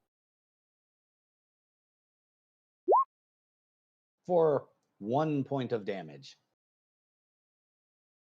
He stabs you. Ba-doop, ba-doop, ba-doop. I say, hey man, would you rather your dog just burn to death? I'm trying to help you out here. Sorry about that. Trying to steal my dog, man. Can't take my dog.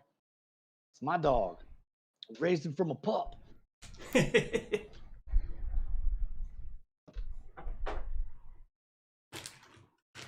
All right. So he pokes you. Really, just pokes you. His dog growls, seeing you now as an aggressor. Where are we? Pirate. All right. More ballistas fire out of the ship.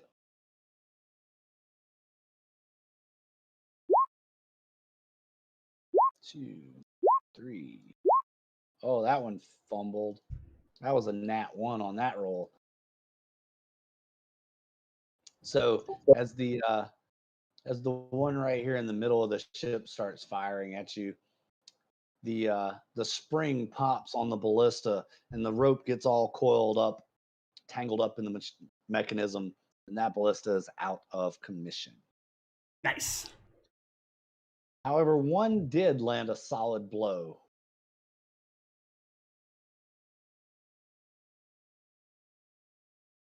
The second one landed a nice solid hit. Serial, you feel another thud in the side of the ship, and the ship starts lurching and pulling again to the right.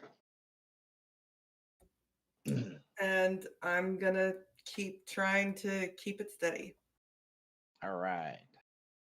Should have done a strength check on the last one, then a dex check if it breaks away. So we didn't do a strength before, but go ahead and give me a strength roll. There's Sammy and Will. Why haven't they got 9?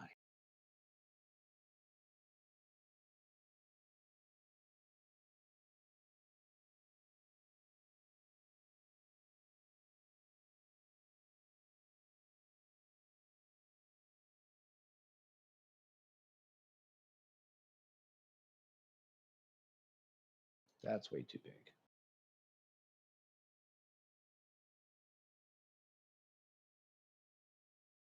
Did you do your strength check, Sarah? Yeah. There it is. Okay. It just popped up for me. It was kind of laggy. 14. Yep, you managed to hold the wheel somewhat steady. It's a bit of a struggle, but you manage. Sammy and the captain pop out of the front here, the captain's quarters. Will looks across. Who do these fools think they are? He walks over here to the side, looks at the man swimming, looks at the rope in the side of his boat. Untether my ship at this moment. Don't you know who I am? And pirate back here on the back. We don't care who you are. That's a fine ship and it's going to be ours. And Sammy says, no. You don't understand. You attack us. You lose. Your ship's ours. That's just the way it works. About that time, you see this guy get slapped in the head with a tail. And looks like the dolphins are trying to smack him around a little bit. A couple of the pirates on deck look over and see Will, and they are apprehensive to continue. You can see the looks on their faces are, we've heard stories. That person looks like a person we don't want to mess with. And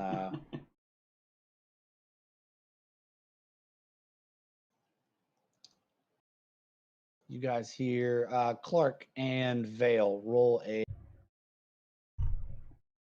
perception. Let's just see if you guys can hear what they're saying over the sounds of battle. That's funny. Clark can hear it. I can't hear nothing. Vale can't hear nothing. He can't hide and he can't hear. Can't jump.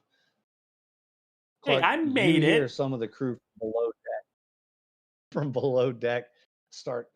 You hear the whispers kind of start up. Oh God, it's Will Whitesail. It's Will Whitesail. Oh, we picked the wrong ship, boys. You can hear the panic in their voices, and the guy that was attacking you, he looks down. It can't be. It can't be. And sure enough, a lot of them are willing to give up the fight here because they've are obviously afraid of Will Whitesail.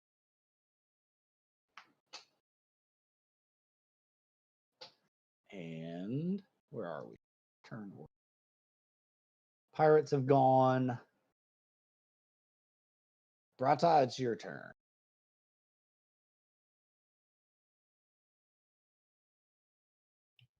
So is the ship still about 10 feet away from us? Yep. All right, I'm gonna back up and take a leap to try to grab onto the rail of the other ship, pull myself over. All right. Acrobatics or athletics, whichever one you have. 13 athletics. Oh, you suffer the same fate. Roll a dex save. And then, looks like Brata's swimming, y'all. Brata just takes a flying leap off the deck into a perfect, beautiful little dive and into the water. Nice. Well, crap.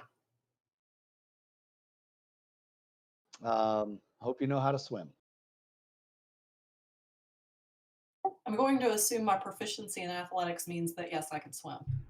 Yes, it does. Also, there are dolphins in the water who are friendly to you, so it may help you. It may. You have some movement left if you want to try to swim somewhere. Sure, I'm going to start swimming towards the guy who's in the water. All right. Always looking for somebody to fight. So your movement's 30, right? Yeah. Yeah, so you can get right here, about where this other rope is. You're right here. All right. That's my turn. All right, Vale not hiding in the shadow. Yeah, Vale not hiding in the shadows.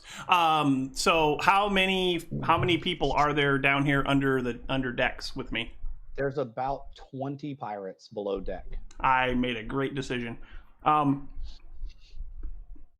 So I guess Orc overboard. yeah. Can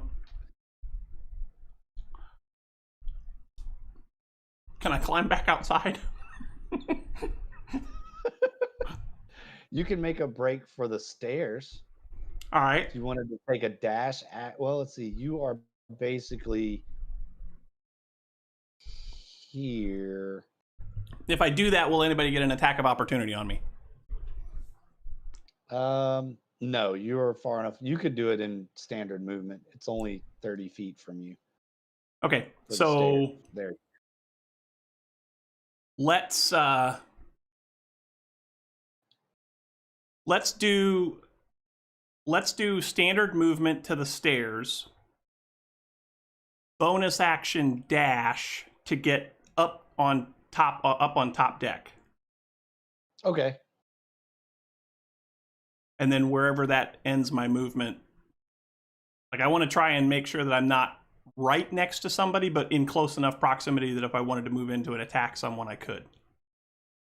So you're here, basically. Okay. Top of the stairs.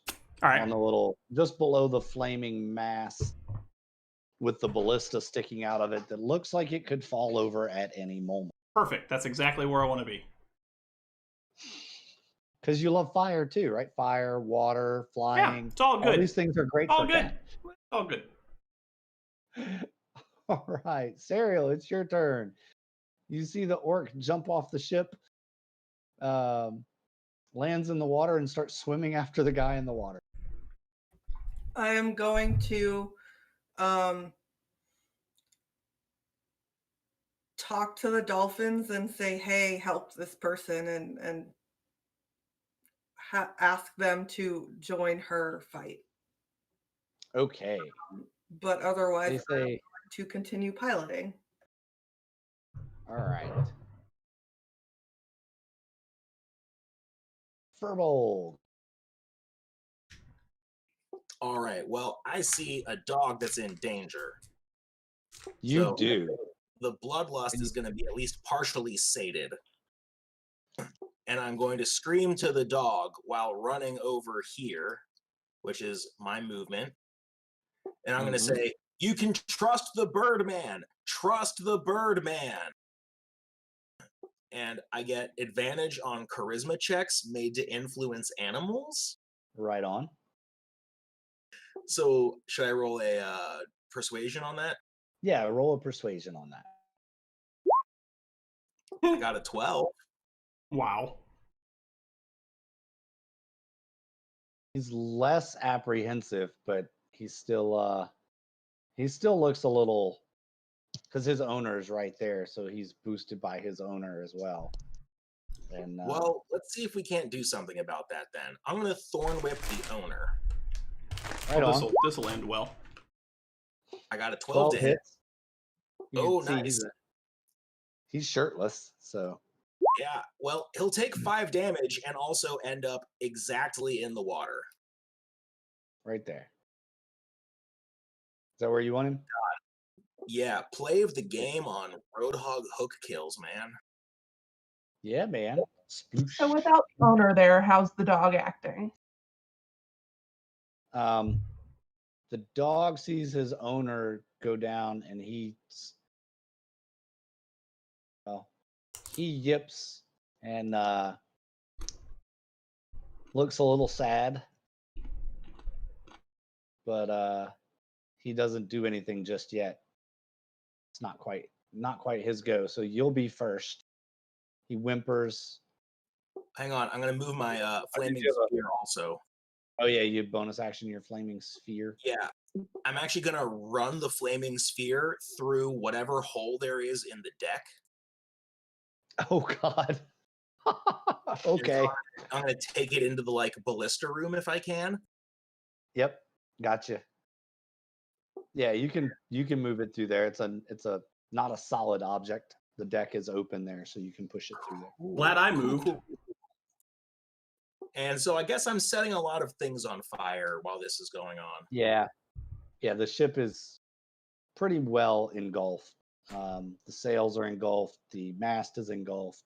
Now you're heading below deck. Right, Nuggets? His idea of making friends with the dog is to attack its owner. Nobody ever said Furbold was smart. As a matter of fact, his intelligence rolls show that he's definitely not smart. I am of average intelligence. The dog becomes a werewolf. Nice. I like it. I approve. All right. This isn't Secret Is that of Mana it, 3. Furbold? Okay. Yeah, that's it for me. All right, Clark, it's on you. You gonna scoop the dog up and fly away now? If he'll let me, yeah. I mean, you're definitely bigger than him, and he wouldn't really have a choice. I mean, he could struggle against you, but if you wanted to just jump up and grab him. Yeah, I'll go ahead and do that. All right. Just roll to not miss the dog. I mean, he's got a AC of like 10. So Do you want me to roll like animal handling? What do you want me to roll for that? Well, are you going to pick him up with your talons? No, I'm picking him up with my arms. I'm not going to try to With hurt your him. arms? Oh, okay. Yeah. Okay. In that case, no, you can just scoop him up and take off, right? Sure. All right. Perfect. The dog is wiggly.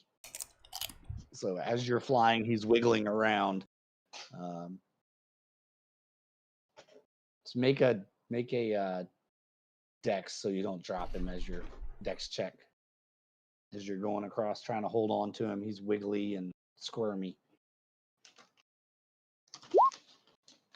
Nope. Oh boy. How high are you flying?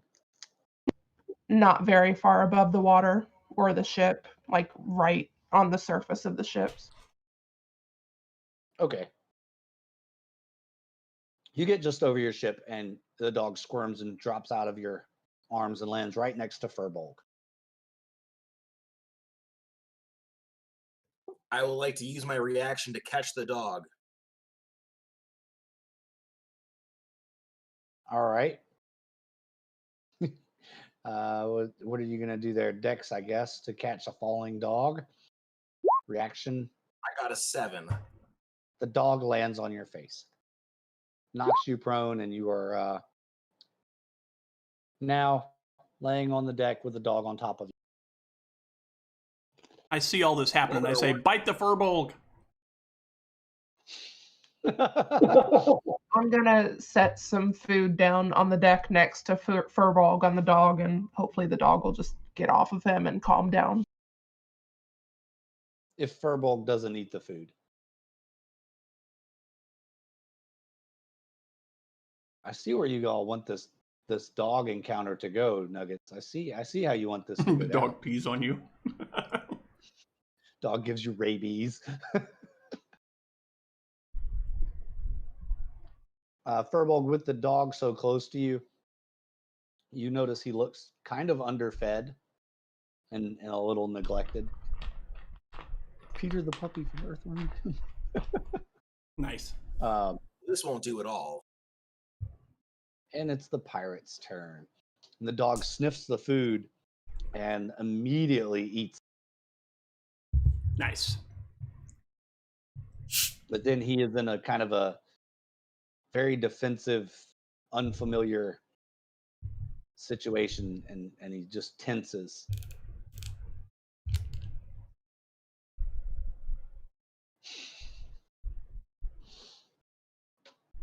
Like we said, Nuggets, we're not pirate- exactly the smartest players in the world. But no, you all sure do know how to have fun. Yes, we do. All right, so there's 1, 2 ballistas left firing. The second one, which is the one at the aft of the ship, does hit. So now 2 ballistas have caught in like 18 seconds.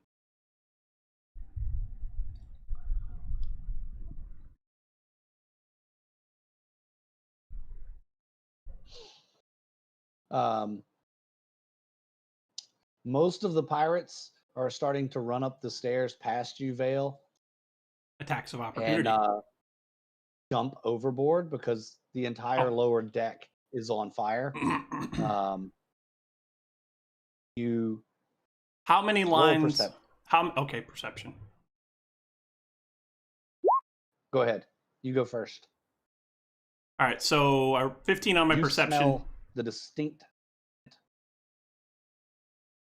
Okay, so you smell the distinct hint of what you used to use and what you'd seen come through the orphanage in fireworks. You smell that smell that's in fireworks. How many ropes are still attached to the ship? There's 2 that are attached to the ship, right? Correct. All right.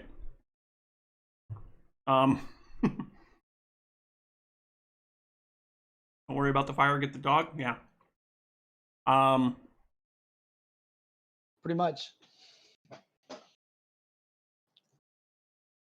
So And I let's yell see. out, She's gonna blow. Is it my turn? Not yet. Okay, never mind. It's the I'll wait. pirates' turn. They're running and jumping off the ship. This instills a bit of intrigue in you, and that's why you smelled the fireworks smell. Brata, it's your turn, and you are in the water.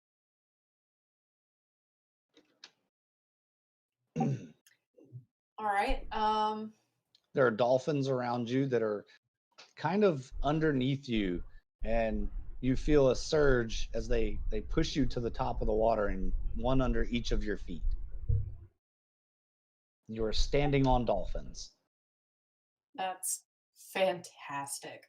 Okay, so I'm guessing the dolphins are gonna heed where I want to go, right? Yeah, pretty much. You feel Alright, them so kind of dive a little, bend a little forward, and you start moving forward towards this guy in the water. Excellent. All right. Well, then I am going to roll to split his head open. Okay. You Do I go get ahead and do advantage because he's in the water? that. Yes, you'll get advantage because you're above him, and he is pretty much defenseless. Oh, and it's a crit. Oh, Crit. I'll let you. Yay! All right. So The max damage. the is 12. dolphins were surfing or half orc. Oh, go ahead and tell me that. I'm laughing too. Think of something to say about this. Did it kill him? Oh, a crit's gonna kill him. Yeah, because you're doing what? Max damage with a longsword. Yeah, it's 12 damage. Yeah, these guys aren't that great. They're not wearing much armor. The dolphins had already roughed him up a bit. I am I'm standing tall with 1 foot on each dolphin, and I rear back with my long sword and just bring it forward right in the middle of his head and cleave his head in half. And his brains spill out into the water, and the water around him turns crimson red. And then I laugh Wow. evilly. Wow. That went dark. Went dark quick. Wow. All right. You kill him. He Excellent. is dead. All right. And now you're kind of balancing on these two dolphins. And you have 25 feet of yeah, basically. You have about 25 feet of movement left, and there are still 2 ropes on the ship. Well, like one of them's right here next to me, right? Yeah. Yep. But I've already used my actions, so I may as well just stay here and wait until next turn to. I mean, I'm gonna have to chop that rope down. Okay. Yeah, you would have to wait to hit it, but you could move into position if you wanted to, is all I'm thinking. Yeah, I've already done that. Okay. Consider that You're I'm- where you want to be. Yep. Right on. Vale, it is now your turn. Okay. Do I see my silver coin laying on the deck anywhere, or did somebody pick it up already? You know it was over here. All right. So let me see if I You can. kind of tossed it that way. Do I? Okay. With a 16, do I see Yep. it? You see the glint of silver on the deck, sure. All right. So I would like to go over and pick up my coin. Right. That's going to put me in melee with this guy right here, right? Yeah, you're yeah. That's good. Is That's good. picking up a coin an action, or is that a bonus action? No, that's just part of, and something like that is just part of movement. Okay. You're Then. picking up something as you go. It's not an action really. Oh, I didn't pick up my dagger downstairs yet. Oh, and it's gonna blow soon. Dang it. Crap. That's all right. We have more. All right. Well, then I would like to use my dagger attack against against that dude right there. Has he attacked anybody yet? No. Okay. So He if is I on fire, read, however, and you're standing underneath a sail that is on fire and dripping fire. so for sneak attack, once per turn, you can deal an extra 1d6 damage to a creature you hit with an attack roll if you have advantage over it. I thought that also said that if they haven't been engaged yet, but I might be wrong on that. I think that's a What different you're thinking ability. about is the assassinate feature. Yes, It has to be during the. They have to have the surprised condition to do the assassinate on them. That's what it is. Okay. Yep. That's what I was thinking of. Okay. You're right. Okay. Never mind. I'm still gonna do the dagger attack against dude.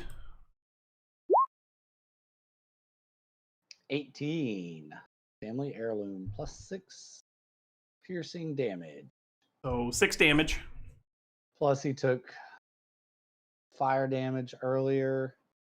Yeah, 11 fire damage. So yeah. You stab him with your McStabby, and he's been on fire and got fire blasted earlier, so he is dead. Sweet. Good. You run over, stab him with your dagger, and you get a silver. I got my silver back.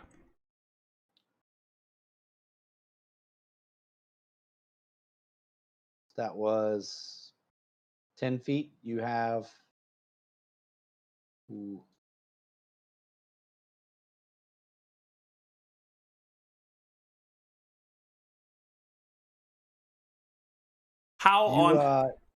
Go ahead. How on fire is the ship right now? Very.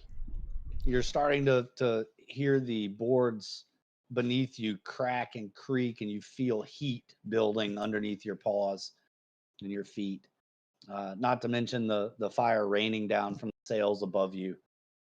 Run and hide from getting picked up. No.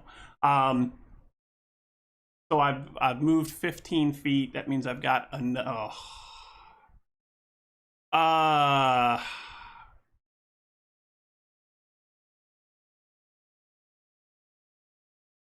If you had to guess based on your previous knowledge of exploding things, you have about 10 to 15 seconds before this is no longer to be alive. No. Poop. I jump overboard on Brata's side. You could All right. bonus action dash. I could bonus action dash. Can I bonus action dash? Finish moving my 15 feet, bonus action dash across this rope. With an athletics or with an acrobatics check, yes. It's going to be a DC 15. Okay. Ah, nailed it. Yes. Very nice. Nailed it. So, give me that description. Tell me how you did that. So I feel the heat building up under my feet. I have my silver coin in my hand. I think about the dagger that's downstairs and I'm like, piss on it. We've got more back at the orphanage. I don't need it because it wasn't mine to begin with. I hate to lose things that I acquire, but it's not worth it to die today. And I run, and with only the agility that a feline can muster, I gracefully yet expediently make my way across the rope as if it were effortless. Yes. And with your last step across the rope, your rear claw comes out, and thinking ahead, you slice the rope that's right here, and it drops into the water as you hop upon the deck of your own ship. I love it. Will calls out, Wise move, Catman. We need to get. We still have another rope, Captain. Yep. Furbolg, Clark, Serial, you all see the cat run across like that, and you've never, ever, as many years as you have been together, seen your friend or associate, however you choose to view him, move in such a way. You always thought him to be a clumsy, bumbling cat. So he kind of surprises you. You also realize there's now a dog. Rick. Ah. Meow. And the dog growls at you. And let's see. Serial, it's your turn. There's still a rope attached to the bow of the boat. Although the tension is gone, and as you're passing by, it's actually spinning the other ship now to where the stern of the ship is almost going to be broadside to your boat at the end of this turn. I am going to check in with the dolphins and see if they can get rid of the rope while I continue to steer the ship. Is it worth trying to also talk to any other animals or just stick with my dolphins? The dolphins are there now, so, and Brata's on the back of the dolphins, so they can then move Brata up to that rope on your turn, somewhere along I'm gonna there. Cut the rope. Can I take a reaction to cut the rope?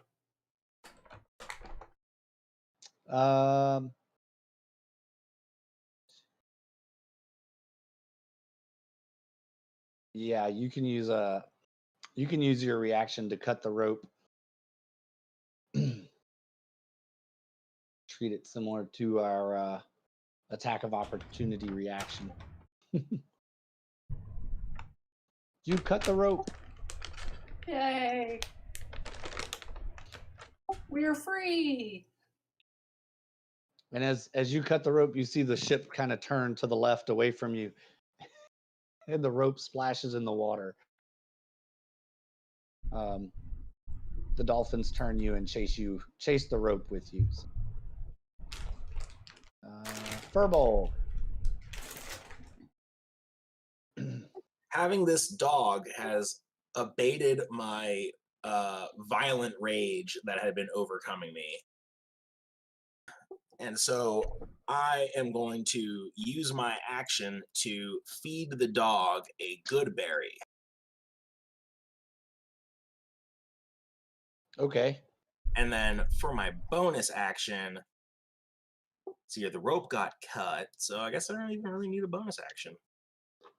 I might as well just ram the flaming sphere through the boat some more. Just move it around some more, yeah. The rest of you can start to smell that familiar smell of fireworks. You know it's not going to be long now. Clark? I'm just moving away from the other ship. I don't want to be anywhere near this thing when it goes up. Right? There are lots of pirates in the water all around the ship. Almost all of them have jumped overboard. And now they're trying to swim to your ship. Save us! Save us! Yeah, Nuggets, right? A good pirate goes down with their ship. Will looks at you and says, that's usually a captain thing. But yeah. They should all Whose side are you on, Will? Oh, we're not going to take them. No, we're not going to pick them up. We'll let the river have them. And he calls out, Serial, right this ship and let's get out of here. I'm going to do that. Brata, you are still in the water. But there's a rope dangling off the bow of the ship. Okay, so I'm going to. Is it within reach of me to grab this? Yeah, you remnants can of the- grab the rope. Okay. Well, I'm going to attempt to climb up the rope to get back on the ship. All right. Your athletics or athletics. Yeah, you can make it up the ship. Takes you a little bit. All right, so I climb the rope and jump over the railing of the ship. Makes it back on the ship. You're all back there. Now you see, Brata, there is now a dog on the boat as well. That has happened since you were gone. Oh, crap. There we go. That's better. Move that there. And this. There. Now, there we go. And with most of the pirates in the water, the ship fully engulfed and nearly ready to explode.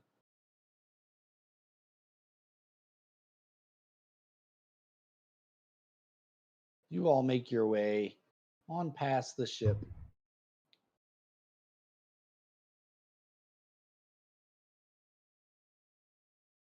Leaving the pirates in the water as it lets off a grand explosion, blowing out trees behind you. I frown at the tree destruction. Yes, it is unfortunate, but that happens. Having heard Furbolg say this, I walk up to him and I say, it wouldn't have exploded had you not lit it on fire. How was I supposed to know it was full of explosives? Fair point. Will says it is a shame. It is quite the shame that boat exploded. We could have used what was in there. Oh well. And there pieces of boat splash around in the river near you. Even though you're pretty good ways. I mean, you're a couple hundred feet from the boat now. Mm-hmm. And as you turn the river,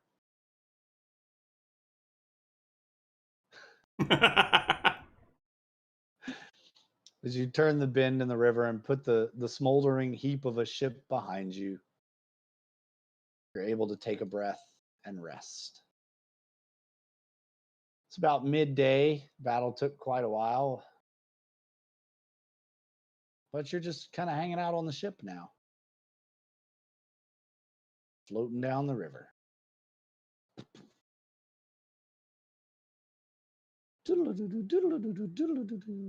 Map I'm shift. gonna take a quick break. I need to go make myself some coffee and a couple other quick things. Ooh, could you make me some coffee too?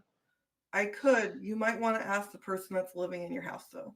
Oh, probably a better idea, right? Yeah, I need a break too.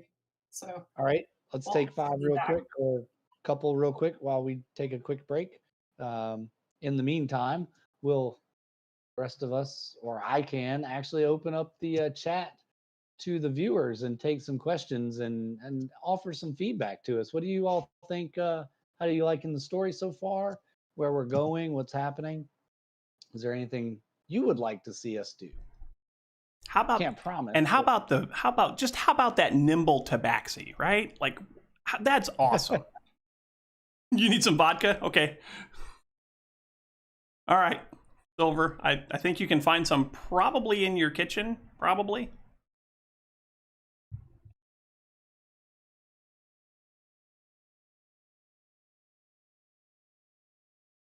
Everybody's AFK screen is a dog. It's true. Yes, yeah. It's true. We had We're had a lot of dogs. we're dog people. I think all of us are dog people, yeah. Yeah. Even the cat man. Please cook the cat. No. No. Might happen, Silver. You never know what Hey. they run into. The cat might get cooked. Is that kind of like a You cooked know, meat? if he keeps on threatening other birds, I'll consider it. I am the cook. But This is true. but oh, never mind.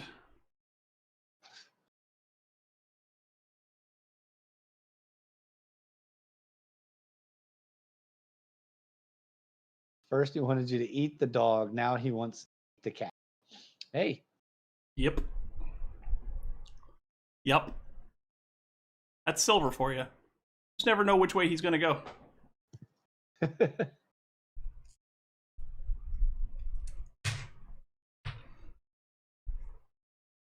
Well, that's good. I appreciate hearing that, Diamond. You know, my wife was telling me the other day, and just for the record, she is Brata, so she's the one that lives with me and is off getting stuff right now. But I was working on the campaign, and she told me, you know, you work almost as much on this campaign as you do on your real. So I put a lot of hours into the story, and I do take the feedback that you all have been giving to RB Plays and trying to incorporate what I can. So I'm really glad that you all are giving feedback. I appreciate it. Silver used to play Chaotic Evil in AD&D. Wow. Best of the days. That goes But back a that's what I ways, yeah. love about 5th Ed. 5th Ed is like 2nd edition and 3.5 had a baby. And it's like the best of both worlds to me. Yeah, I can see that.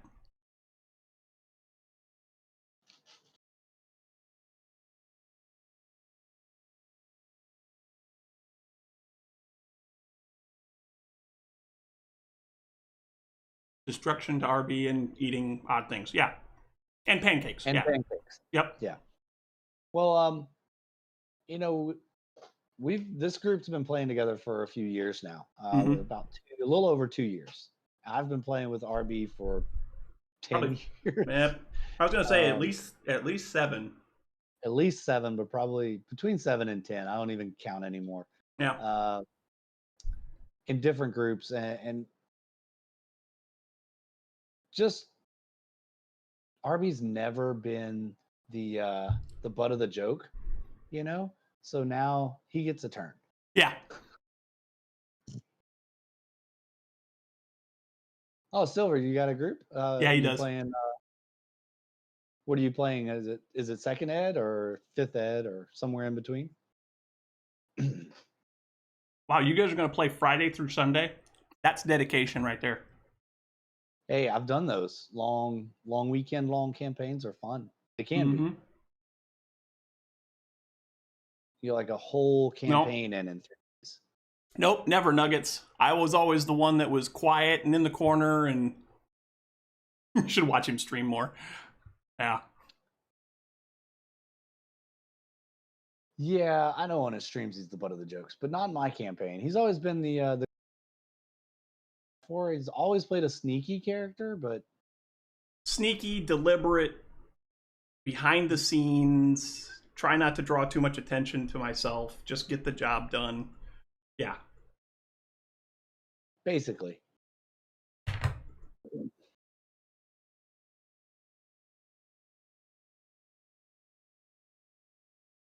Oh, nice, Silver. A long campaign then. So a 20-year long story. Nice. Wow. That's You know, that's the dedication. longest running campaign is 33 years right now, I think. I just read an article about it the other day. It was pretty interesting. Same group of people, 33 years playing together.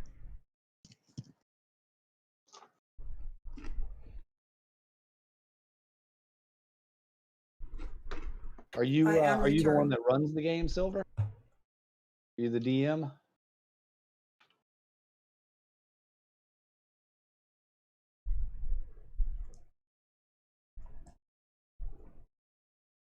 I don't think he is. I think he said that he's a player before. I don't think he said he's the DM. But I'll let him confirm that.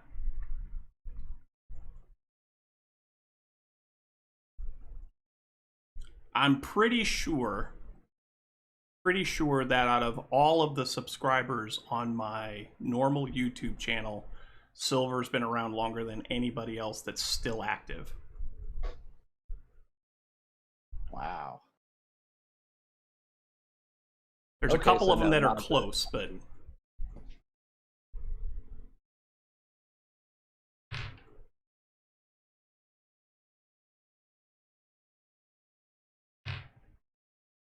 Oh, okay, so oh, you do the rotating DM thing. Right on. that's cool. That's cool. Yeah. It's a neat way to do it. Pretty scary if he was the DM, probably.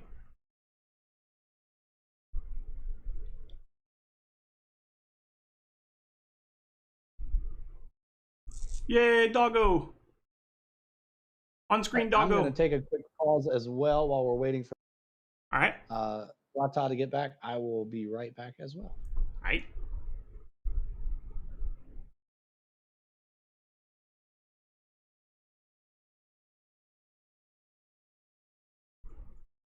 Surprise creepers and exploding pancakes. Yeah. Uh-huh.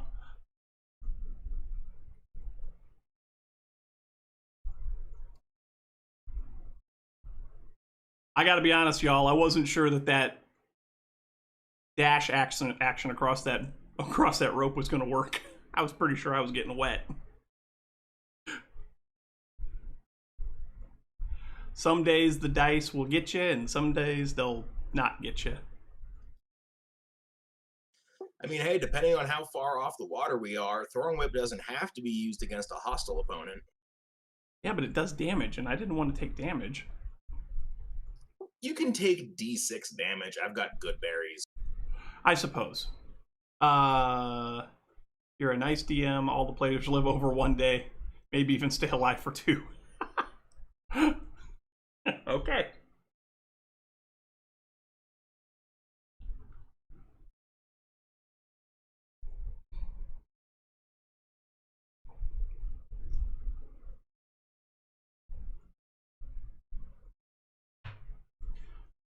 It's been forever since I've tried to DM a game, and I didn't do well at it.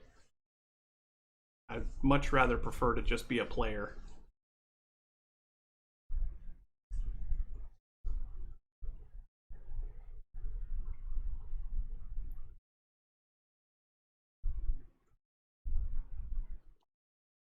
All right. Okay. I am back. And Lindsay's going to be a minute. She has to make a phone call. Okay. I'm giving So- everybody a level 2 good berry, so everybody heal 2 damage. And you don't need to eat for the rest of the day if you don't want to. I mean, I didn't take any damage, so I'm the only one that took damage, and it was just 1. yeah. It's celebratory berries. Yeah, celebratory berries. On. Do I like good berries? Yeah, they taste pretty good. Fine, I'll eat the good berry. Can we start doing some like Good Burger references every time you say Good Berry? Because that's That all I would- hear. That would be amazing. Yes. Welcome to Good Berry, home of the Good Berry. Can I take your order? I like it. I approve. I'm an orphan. He's an orphan. She's an orphan. Because we're all orphans. Yeah. John Barry. Silver killed his party with a whale one time falling from the sky. Wow. None of them saw it coming. Who else has a whale in their game? That's Man Shorts. They have a whale in their game. They have flying whales. We could have a whale in our game. We're going to be at the ocean eventually. Eventually, you will be in a large body. For now, though, you're just sailing down this little river, minding your little business. Yeah, all we were doing was floating along, minding our business, and them in some little boat with a big dick complex decided to try and get frisky. Look at how that worked out for him. Large mast. It had a large mast. Yeah, it had a large mast. Little boat with a large mast. It had one before I You burned said- it, Well, I Yeah, shot a spear burned it. through it, so which gave it more surface area to combust. yes. It was a whale of a good time. I'll leave. Bye, No, Nuggets. don't leave. Don't leave. Bye, Nuggets. No. Are you going to get pancakes? No. No. So you all sail the river the rest of the day. All right. Yeah, this is true, Silver. You've done something wrong if the whale is over you. Very true. Truer words have never been said. Captain and Sammy go back to their respective places as the battle is over, and they have surveyed the damage and realize it's not as bad as they initially feared. Be pretty easily patched up once they get back to a port somewhere. They're not going to talk to us. Not really. Just basically, a little chat about what happened, but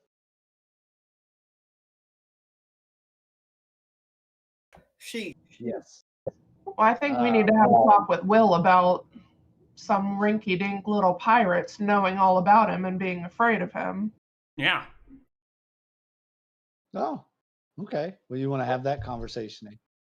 Oh, Side note, Mr. DM, you missed a golden opportunity here. Sammy's name What did I should miss? Sammy's name should not have been Sammy. It should have been Tennille, the captain in Tennille. Oh, I actually thought of that, but I went, that's just too much cheese.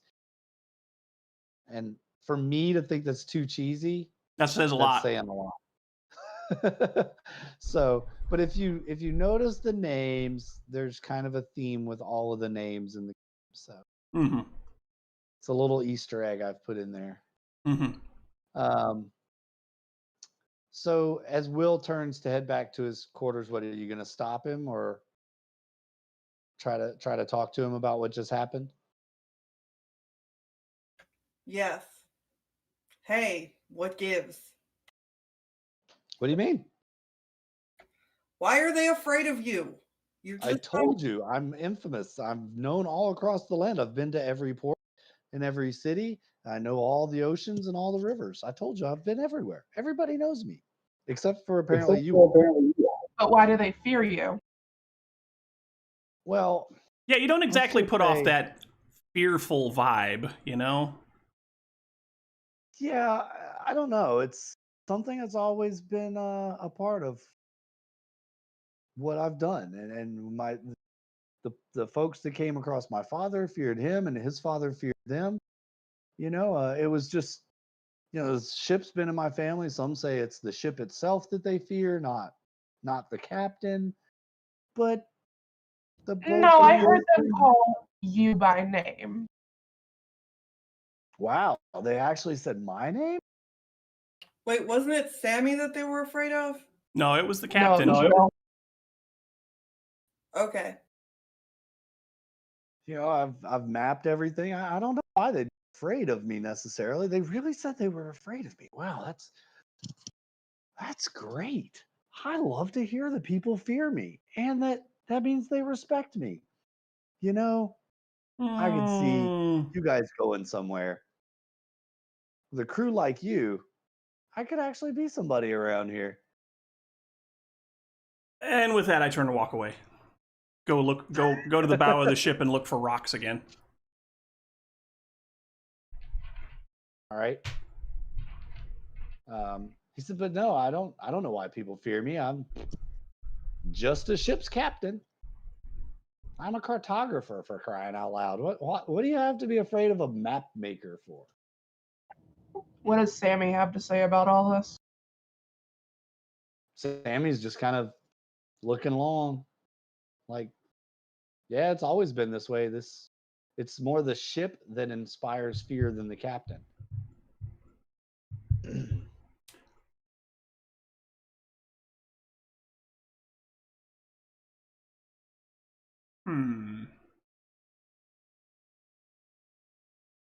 I mean, think about it. If you had a mast shaped like ours, people would be pretty afraid of you too.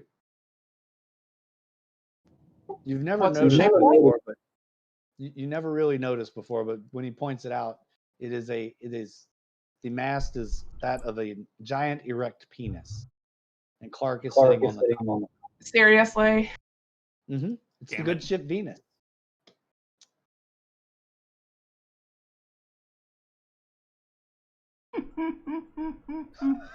Yes. Silver, shh, you're not supposed to tell him that. Gonna break the fourth wall here. No.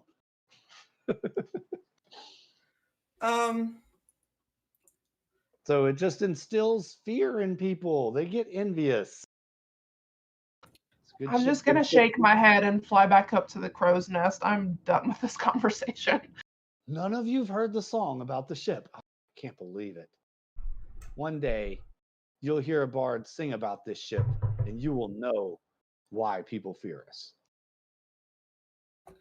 I'm going to use my Scion of the Deep and see if any of the creatures in the river below us have heard anything or know anything. Okay. I will let you do that and await an answer from the creatures. I'm just Venus taking and care of the dog. Yes. I'm All just right. petting the dog and talking to the dog and such. Venus envy.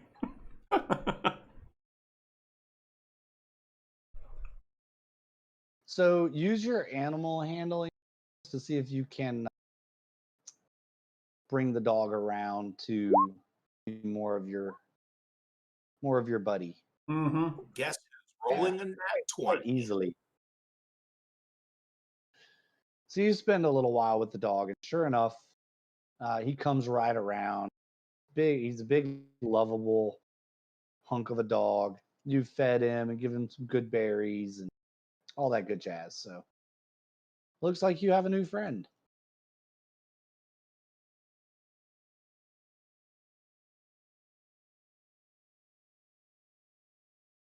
Yay. What should we name him? Yeah, you should give the dog a name. Does he have his own name? Yes, is he wearing a collar or anything like that? He has a keg around his neck. Or anything written on the kind of keg? carved in the little mini keg is Brutus.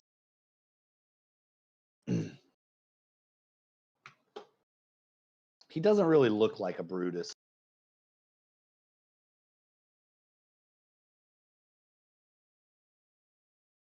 But you said he was a Saint Bernard? Yeah. Okay. So you're just gonna call him Bernard?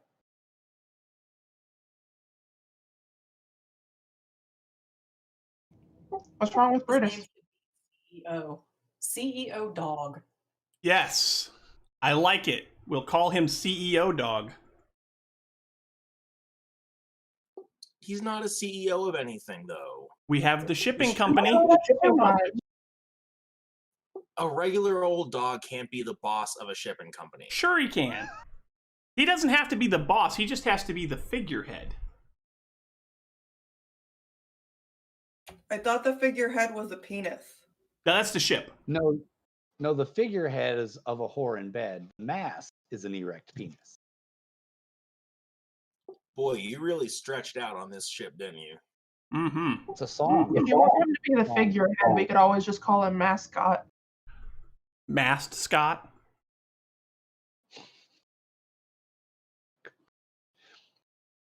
You got a dog and never out in the cat.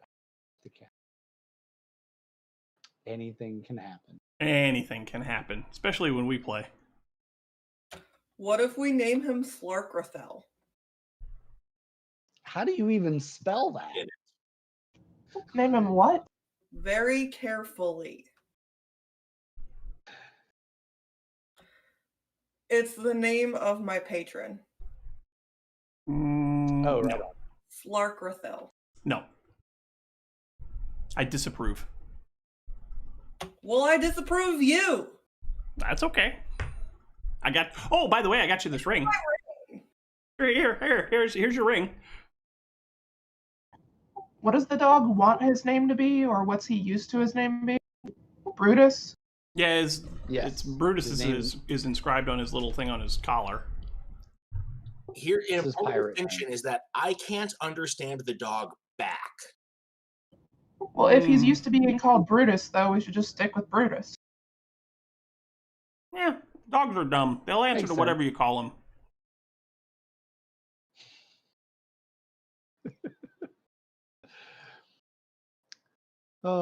You guys Call the spend the dog Cat. afternoon figuring out what to name the dog. Somebody can figure that out and put it in chat if you want to, in the game chat or in the Discord, either one. And the sun begins setting behind the trees, and it gets dark and cool. The fog starts rolling in from the forests. It's quiet. Just the sound of the ship cutting through the river. Call the dog Cat. Yes, we should let the viewers name the dog. Name the dog. I approve. We should I'm let the approving. viewers name the dog. The dog will be called Cat. And as you're sailing down the river, night falls. It's very peaceful, other than just a few little birds chirping and whatnot. Suddenly you hear a great screech coming from the distance, breaking the silence. It continues for a very, very longer than any living creature should be able to breathe and exhale at one point. Sammy comes up topside. Oh, he speaks up. We're near the vaults of doom. I know that screech. Certain doom awaits any who venture there. Legend has it that a dryad serves. Wait, I missed a piece of that. Legend has it a dryad lives there, luring young adventurers into her trap by posing as a beautiful woman, then woos them with her beauty, and they follow her to death, where they become her slaves, and the slaves that she feeds to her beholder king. It's a pretty spooky place. Okay. You've never heard this tale before. Live a pretty sheltered life. Oh, bugbears and trolls and goblins. He controls them all. They live in the dungeons of the vaults of doom. It's even said that he has a dragon under his spell. And if anyone were ever able to clear that place, they would be a legend for sure. And likely be crowned by the realm. Many have died and many died. Those who did escape did so barely with their minds intact. We should sail on till dawn and drop it, make some repairs and get some rest. Nothing good will happen if we stop here. Would he like to buy a dog?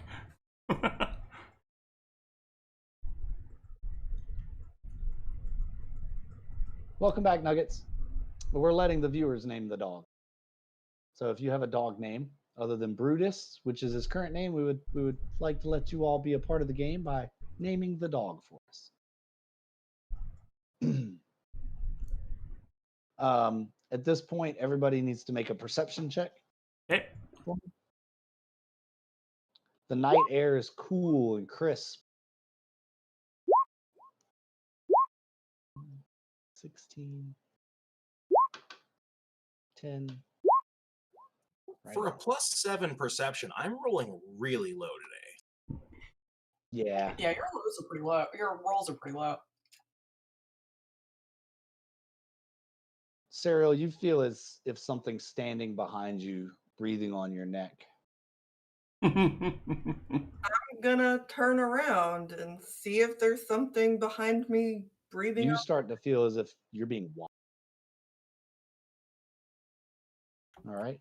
Vale, you see a beautiful lamp near the railing of the ship on the bow, just to your left. Just appears out of nowhere. beautiful shining lamp. Okay. Furbolg, you hear a voice calling out. It's a familiar voice. It's the voice of your father. Never forget me, for I'm always here for you, Simba. Well, that took a turn. You see a bear. You see a bear appear on the deck of the ship not far from you.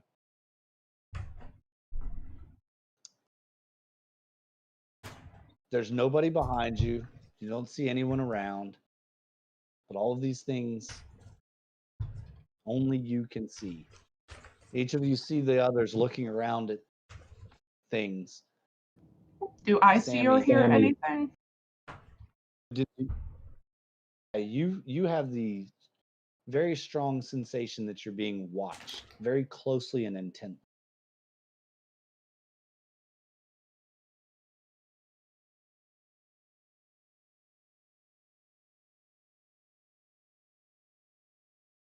Animals, like the dog, Sammy, the captain, none of them seem to have any effects going on. Seems to be you all just feeling kind of uneasy and seeing these things happen and feeling these things happen to you.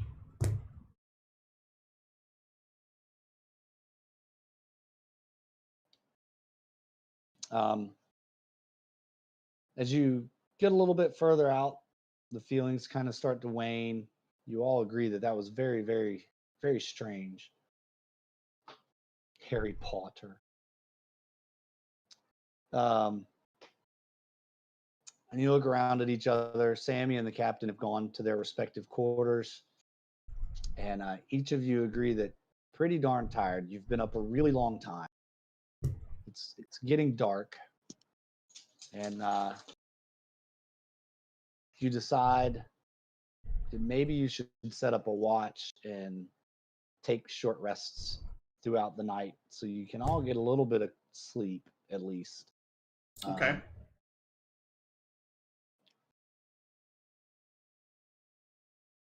Who wants first watch?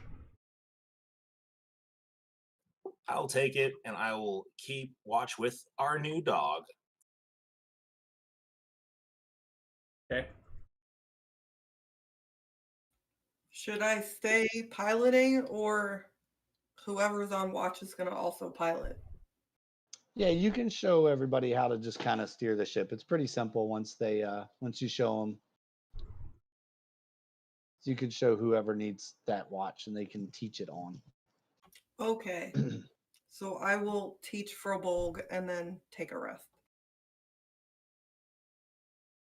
Right on.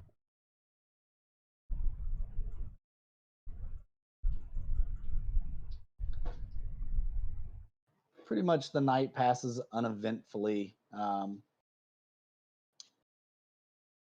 except for Clark. Clark, as you lay on the deck, just kind of steering the ship with your feet, kind of laying out back there, staring at the skies, you start to see a shape blotting out the night sky. All the stars go dark in the area.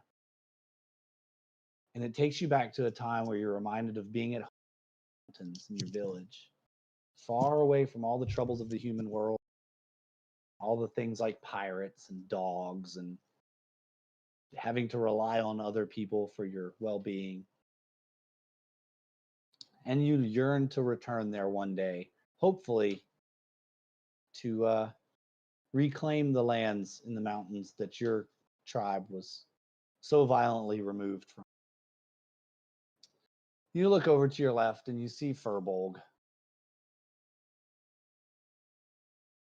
He's laying on the deck next to you. You blink and suddenly you're no longer on the deck of the ship, but you're flying high above. You see your party standing on the deck in a circle looking down. And suddenly you feel a sharp pain in your side and a thud on your face. You open your eyes to see Vale standing over you with claws out. "Wake up," he shouts. "Really don't want to use my claw?" Oh, good, you're awake. And as you come to, you realize this was all a dream. You must have fallen asleep on watch. you taste a slight kind of metallic taste in your mouth. And Furbolg had tried to feed you a paste to wake you up, but when it didn't work, he went and got the others.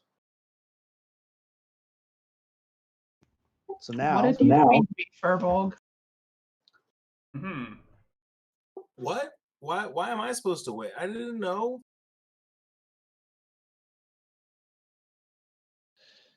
So apparently you passed out on the last watch, Clark, and just from sheer exhaustion. And then the sun comes up. Vale poked him and woke Clark up. Furbolg tried to wake you up by feeding you something that he thought you would like, but apparently, no, didn't really taste very good. You spat it out. And now, with the Vaults of Doom well behind you, the city of Karangothar in your future, you take time to reflect on the previous day and wonder about the Vaults of Doom. Just what do they have in there? What evils lurk? Wonder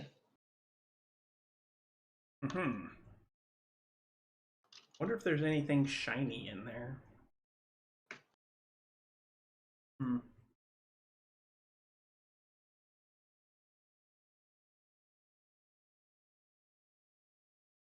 Well, we were told that nothing good was in it. The If elders no, of the orphanage would certainly know if there was something important in some place so close by. I may not be very smart, but I'm fairly certain that if no one has made it back from there alive, how would anybody know? Yeah, that's a really good point.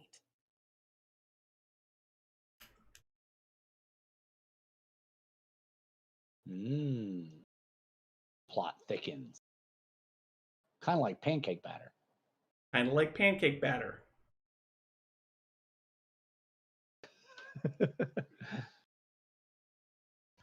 Well, anyways, we're on a mission, so maybe we can check it out some other time. Agreed.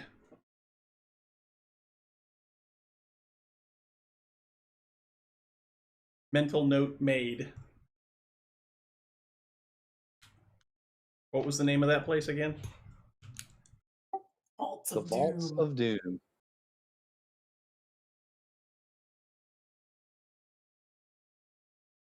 Okay. All right.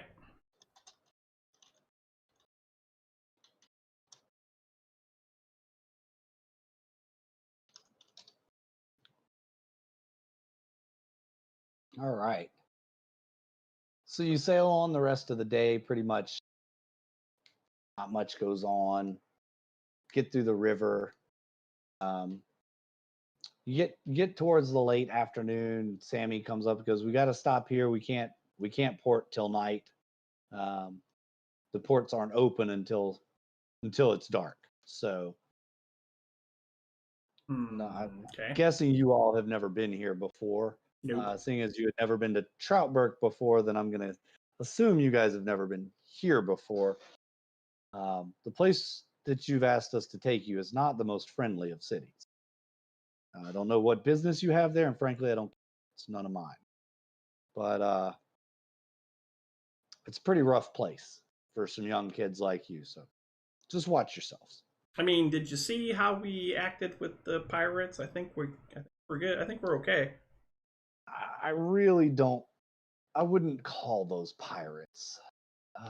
They were more like people playing dress up. I mean, the ship that small attacking a ship this big, who thinks to do that? Obviously, nobody with any real sense behind them. So, what's the point? Well, why wouldn't you? If you see an enemy, you attack them.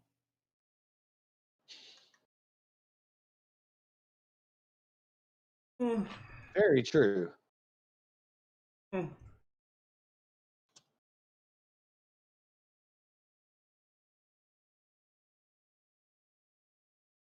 But if you don't have the experience and you know who you're going up against, or even if you see a ship that's twice your size, you probably want to think twice about attacking it. Fair.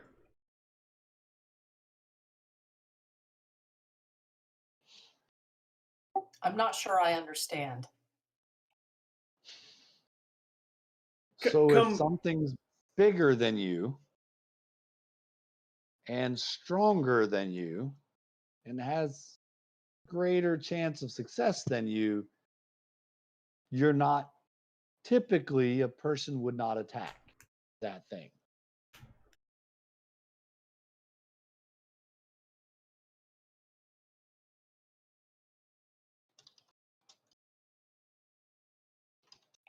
I don't follow, but okay. I don't expect you to understand.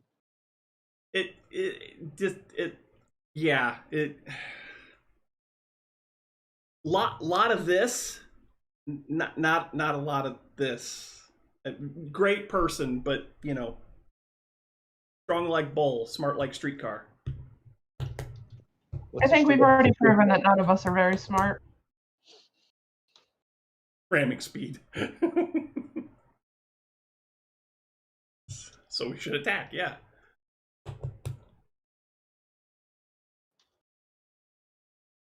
All right, so how far ahead? How long until nightfall?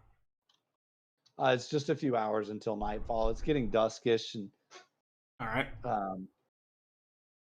So,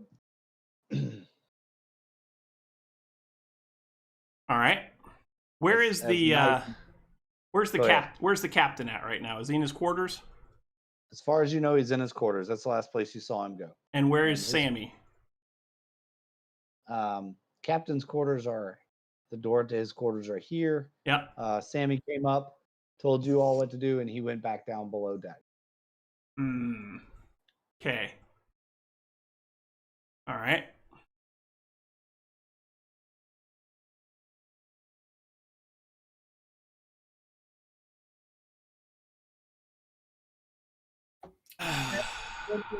Paused and resting at this point. Yeah, you're basically stopped and anchored because the port isn't open, so you can't get in there right now. I hear the wheels turning there. Vale, what are you up to? So, I want to go below decks and see what I see. I haven't been below decks yet, so I want to see what I can see. No, the only one to have been below decks was Furball, and it was just for a moment. Yeah. Somebody else going to go down there, or just you? I mean, I'm not inviting anybody, but if somebody follows me, I'm not going to tell them to go away. You're going to tell them to go away? No, I said I'm not. I said I'm not going to tell them to go away if they follow me. I'm not trying to make it. I'm not trying to make it a public thing that I'm going below decks. I'm just going to casually meander my way down below decks and see what I see. Okay. Basically, it's a lot of crates. Standard cargo type stuff down below decks. Up in the bow area where the captain's quarters are, there's another wall section. You assume that's probably the captain's sleeping quarters. There are 6 beds in the aft ship. Okay. Kind of like bunks, for sleeping. Okay. There's a table, a cooking station, water barrel. Not much else.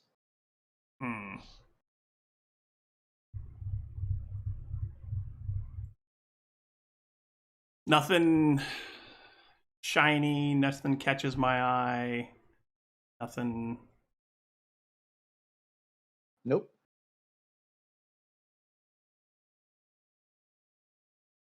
Exactly, Nuggets. He's a kinder cat. I'm 8 kinders. Oh, this Okay, fell out so too. Oh, Yep, I there's the lost kinder. this. 8 kinders. Oh, there's going to be one. You just know it.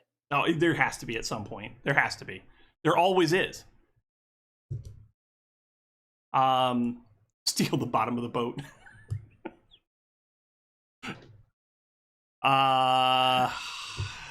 Fine. I'll go back up top. Okay. Well, anything. Judging by the Anything Go pocket ahead. sized. Nothing more than like silverware and that sort of just nothing of value. I mean, everything in the Oh, it crates doesn't is- it doesn't have to be of value. Oh yeah, there's like, some silverware and teacups and stuff like that out. Throw a ball of string. Let me guess, string. Yeah. What's Sammy doing? Sammy's in his hammock, drinking his bottle and just kind of chilling.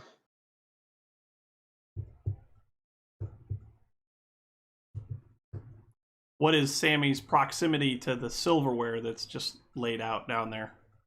Oh, he's way in the back of the ship, and the silverware's up towards the front of the ship, where I guess near the captain's quarters. What would be in the galley there?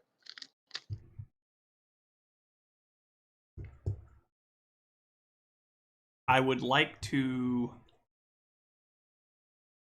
So basically, Sammy's in this area back here, Yeah. and Okay. I have a below decks, but if nobody else is there, I'm not going to pull it up. I understand. Well, if I'm that far away from him, then I think I want to see. I think I would like to try and. Are there like what do the cups look like? Are there any cups on the table or out? What do they look Yeah, like? they're nice pewter mugs, a little silver ring around the top of. I shall have one. All right, you take one of the souvenir mugs from Will Whitesoul's. Souvenir mugs. I mean, if I'm that far away from everybody, Yeah, you can might as take well. it without risk.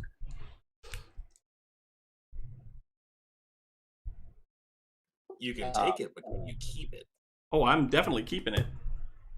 You notice there is no door anywhere in the wall that's inside this ship. So looks like the only way in and out of the quarters is through the above deck door. Aha. All right. You know what? I'd like to investigate that front wall where the captain's quarters are and look for anything irregular about the wall. Okay. Use your investigate there.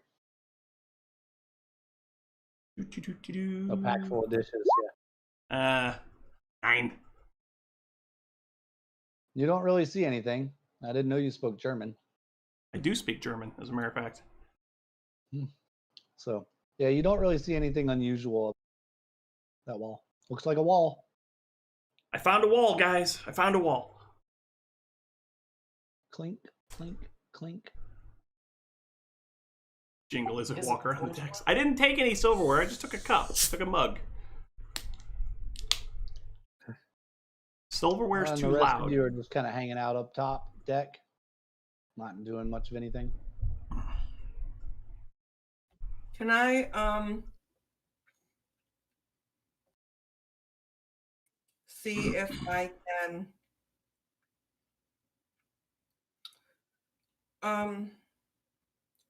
okay, so identify as a ritual, I don't need to use a spell slot, so I can just cast it whether or not I have it set. Correct. Mm-hmm. I don't know that we Correct. have a gem though. I'm going to try to identify the ring. Okay. You're going to use time identifying the ring. Fantastic.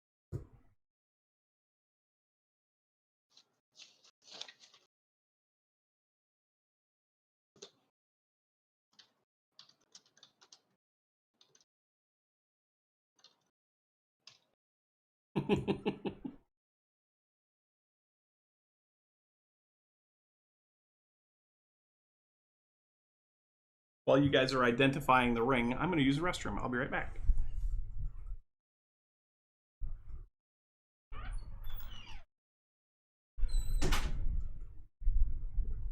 I'm going to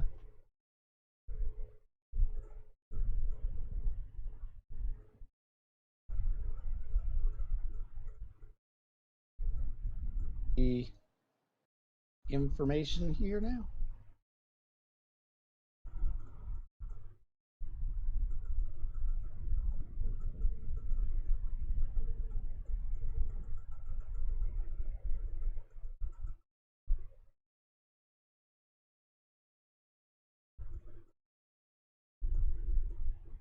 All right. Anybody else? While we're waiting on nightfall. If not, we'll skip ahead to nightfall and move into the port. If there's nothing going on above deck, I'll go down to the galley and maybe cook something. Just kind of side-eye Vale while he's down there slinking around doing weird cat things. Right on. You go down and whip up a meal for folks.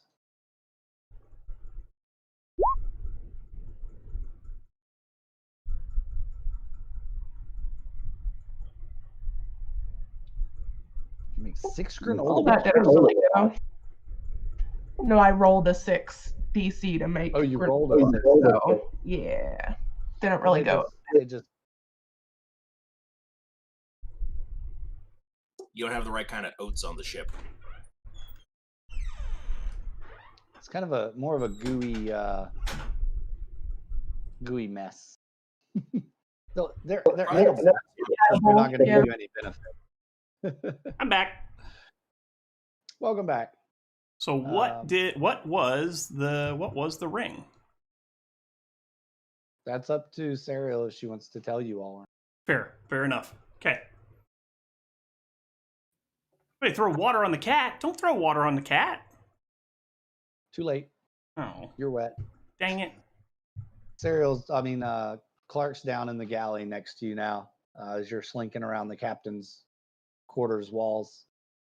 Clark comes down to the galley and starts whipping up some food. Okay.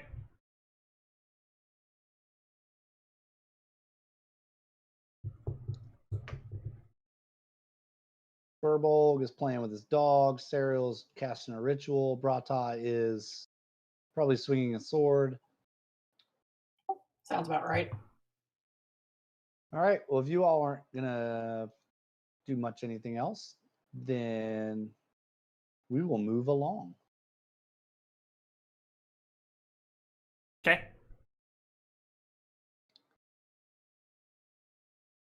And make sure the fog is set.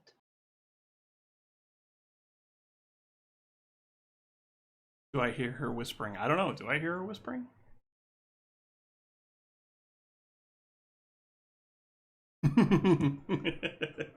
My precious. Yeah. Whoa, too far. All right. So the night has fallen. The moons have just begun to rise. The moon Centauri is on the wax and nearly half full, while Luntari is nearing full dark. As you round the shoreline into a small bay, you see a small but strong city sitting between the banks of the Sea of Mira and the river, the Dreadmore River. I forgot the name of the river for a minute. A modest wall surrounds the city with one exception, an opening in the port. You see large torches dance in the distance on the docks. See you, Silver. Hopefully you don't have to be in there Silver. too long. A large torches in the distance light the docks, and a sign on the corner of the shore reads, "Drop anchor and be greeted." Sammy says, "Well, I guess we wait here. Let's drop anchor." All right. So you drop anchor and wait. Right on. On the walls, you see a few of the guards kind of make them out in the distance against the light of the city and the torches, kind of walking back and forth on the walls. It's hard to believe that a little over a week left the orphanage with little more than what you could carry and a hopeful pat on the shoulder. First time in your life, you're outside of the walls in the eyes of the Order. You're free to experience what life really has to offer out there. The excitement inside you builds. A small boat rows out to meet you. A short, scaly lizard-esque kind of creature stands up in the boat and calls out to the ship in a menacing voice. Greetings, travelers. What is your business here in Cairngall? Captain Will suddenly just kind of appears on deck. We're traders and map makers. I am Will, and this is FedEx, a merchant caravanning company delivering packages. Yes, that's classic. I love it. He asks for your papers and throws a scroll tube up on the deck. So Will scoops down, picks it up, takes out his papers, puts them in there, and looks at you guys and like, which one of you has the papers for your group? Papers? Yeah, you should have travel documents. Oh, travel documents. Oh, that's right, travel documents. I'll tell you what. Can I have the tube for a second? I'll put ours in there. Yeah, sure. Here you go. He Okay. just hands you the tube. Okay, so I open up the tube and accidentally drop his papers out and pick them up. And as I pick them up, I'd like to take a look at them real quick, Okay. just to kind of see what they look like. Okay. So now I need to go over to my whatever stuff I have. Like, where's our cart? Your cart's up on top deck because it couldn't be put below deck. It was Right. Okay. So I go over to the top, over to the cart, and I'm assuming that we have paper and stuff over there. Yes. We didn't yeah, have and travel documents already. No. yeah, you do. Where? They give them to us, yeah, because they gave us everything that we needed to maintain this disguise. Okay. So our travel documents should be somewhere on the cart then. Yeah, you would have them in a pouch on the cart. Okay. So I'll go over there and I'll get them and I'll put them in and I'll give the tube back to Will. This has been a real roller coaster. I was ready to forge a set of documents because I didn't think we had them. You have them. But I was going to see if you were going to forge them. Let you play it out. I But wanted now to. you've seen what Will's documents look like. Yeah. Now that I've seen what those documents look like, I should be able to recreate something very similar in the future. Mm-hmm. All right. So you toss the scroll tube back down. He opens it up, looks at the papers, looks at both sets. nods Yeah, his exactly, head. Danville. I thought you should have said so. Yeah. These travel documents. Yeah, okay, yeah, we're good. We got it. We're good. It's like that scene in Indiana Jones. It's papers? Papers? Yeah, I got today's paper right here. Yeah. Yeah, Gimli punched the hell out of that kid. Yeah, he did. The guy in the boat down there says, well, very well. Moor up in slip 6 and obey the harbor master's commands. Welcome to Carangother, 5 gold piece docking fee. Will looks at you. Well, wait a minute. You wanted to come here. No. Your fee was to transport us. You did not charge us for the docking fee. That's on you, buddy. It's your boat. Also, I got you here. we No, we got us here. We piloted the boat. We kept watch. We fended off the pirates. We did all of your job for you. You can fork over the 5 gold. If it weren't for my boat, how would you have gotten here? See? Somebody else's needed boat. I'm not paying for that. Fine. I'll cover it. Just, you should know in the future that when you hire a ship, you need to really make sure you know exactly what you're paying for. You paid for transportation. We Not docking. We asked Not you. mooring. We asked You you paid for what it would transportation. cost to get here. You told us it would cost us $10 or 10 gold per person, and you let our horses ride for free. And I got you here. You need to tell people up front that does not include mooring fees, because if you don't tell me, I ain't paying it. Fair enough. We'll take care of it this time. Damn right, you take care of it this time. I say under my breath.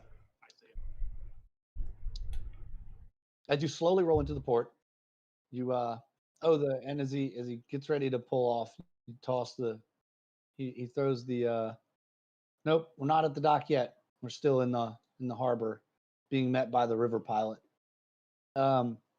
The pilot boat looks up and says, "If you have a cargo to unload, speak to the harbor master.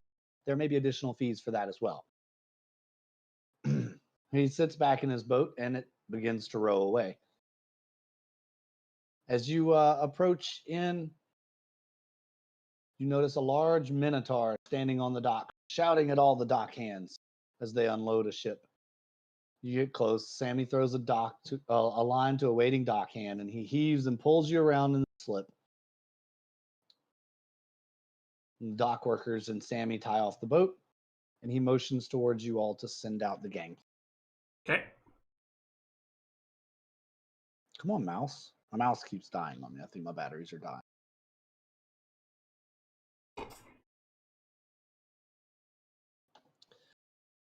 So, are you ready to step off the ship in Karengothar? Absolutely.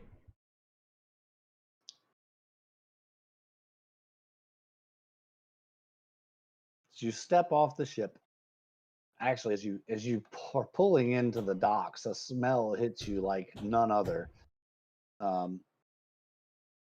Pretty foul smell. Okay. But you step off the ship onto the dock, and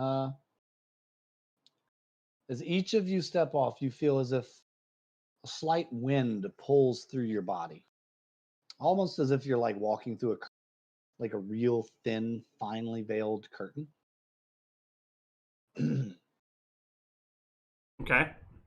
And step off the boat, and the docks smell worse than any stable that you've ever been in, or ever seen, or ever heard stories of. Okay. You see people passed out on the docks. There's a few men shooting dice on a barrel over here.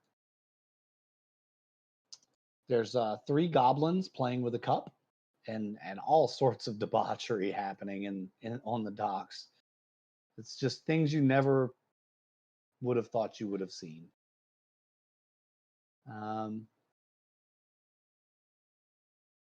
To your left, to the top of the map, looks to be a pretty like slummy part of town. Okay. Kind of got the feeling this whole town was kind of slummy. Kind of what I was thinking.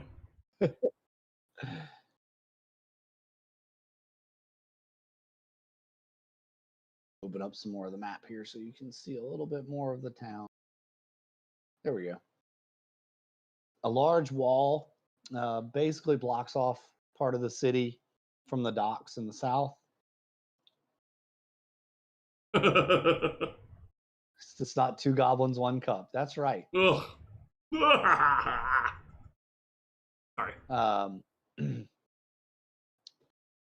Over here in the slummy part of town, there are tents, shacks, just campfires burning outside. On top of the wall here overlooking the port is a giant catapult.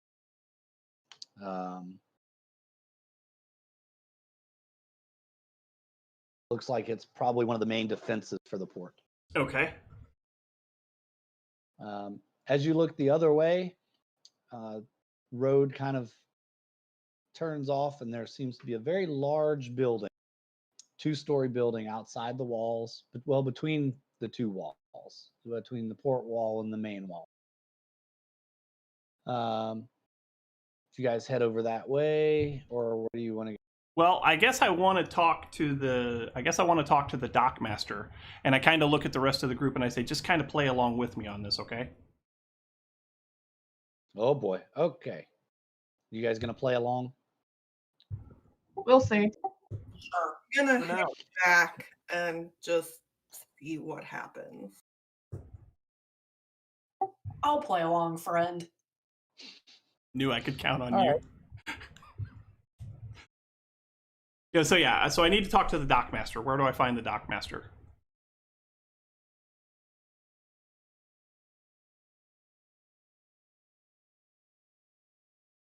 Apparently, that's the dock master. That's the dock master. He's over here chastising some folks. He's not Okay. really that big. All right. So I kind of walk over towards him and I say, "Excuse me, sir. Excuse me, friend. Yes. What can I do for you? My accomplices and I, my friends and I, are new here. We've recently, for lack of a better term, I guess you could say, we've recently graduated from our orphanage. We're now technically considered to be adults. They didn't have room for us anymore. They gave us a few provisions and sent us on our way, and we decided to try and make a fresh start someplace else. So we bartered passage on aboard this ship, and we made our way this way. But we do have some things that we need to get off the ship. So we're going to probably need some of your deckhands to or your dock hands to help us get that off. And we were told that there would probably be some fees for that, but as I said, we were just basically turned out of an orphanage for now being an adult. We haven't secured any work yet or anything like that, and we were just wondering if maybe you could help us get our stuff off of the boat, but also maybe cut us a little break. I don't want to put anybody out or anything, but we're just getting started, and we just don't have a lot to our name yet. Oh, really? I feel for you, kid. I really do. But if you don't pay your fees, then my kids don't eat. So tell you what, you give me a day's labor here on the docks, and I'll unload your boat for you. Day's labor on the docks, and you'll unload the boat for us. Our Yep. horses came with us. Why do we need help unloading? All we have is our cart. Can we get the cart off by ourselves, or does it have to be picked up and taken off the boat? How did we get it on at Troutbridge or whatever that place was? Because we never Very established that. No, I think Clark just kind of grabbed it and heaved it up there, is what I was told. Okay. Sure. Okay. Yeah, basically, Nuggets, the guy's like not really interested in this story. Yeah. Halfway through the story, he falls asleep. Yeah, pretty much. I mean, do you guys think you can get it off the? I turned to my friend. Do you guys think you can get it off the boat? Why not? I don't know. Yes. I can do very strong things. I have no doubt in my mind that you can do very strong things. I can lift stuff as well, so I'll help Brata. I'll tell you what. If we can't get it off the boat ourselves, then perhaps we'll take you up on your offer. Thank you for your time. Welcome to Karen Gother. Yeah. And he turns and goes back to whatever he was doing. You also notice there's a very large statue just off the docks. Okay. Looks to be a well-decorated knight. Very large statue, probably 25, 30 feet tall. The base of it's about 10 feet wide, maybe even 15 feet wide. Okay. Just of a knight.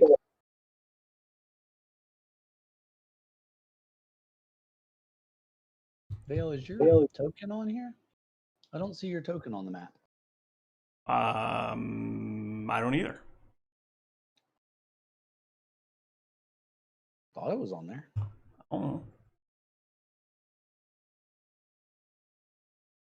On there now. It's the wrong size, but it's on there. That I can fix.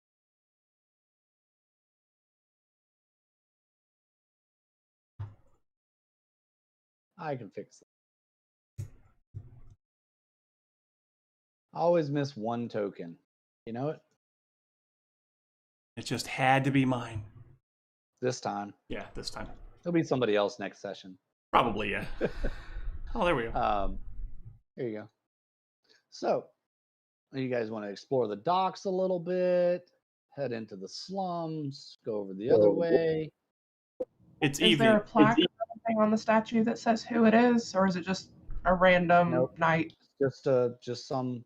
There's no plaque or anything. Just a random night thing. Okay. We should probably try to find our contact. Yeah, what was that person's name? Oak Flam. Oak Flan, right. I wrote that down somewhere, but that's on a different page of notes here. Flim flam, what? Flim Flam, yeah. There he is. Oak Flan Pelos. Weren't we told he'd be in the tavern? The Rusty Chalice. Yeah, so let's get the cart, and then let's see if we can find the Rusty Chalice. We should also find a place to stable the horses in the cart. Yeah, so let's let me go. I think we should keep the cart with us for now. This place seems Sketchy. less than, yeah. My kind of people. So far, no one's approached you, but you have seen quite a few people looking at you. You could tell that you're obviously being eyed as not from around here. Gee, what was their first clue?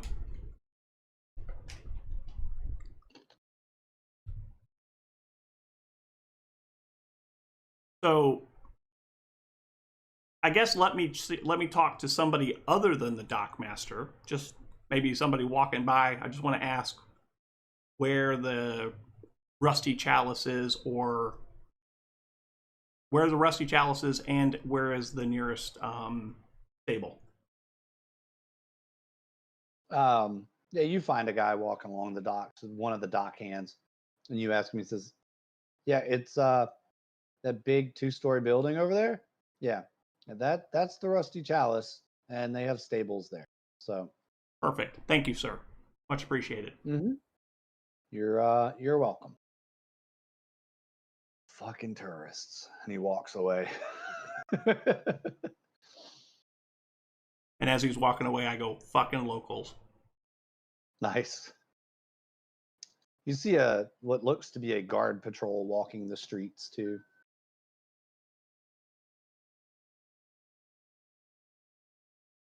But they're staying well off the docks, kind of about halfway between the docks and the main city wall. Okay.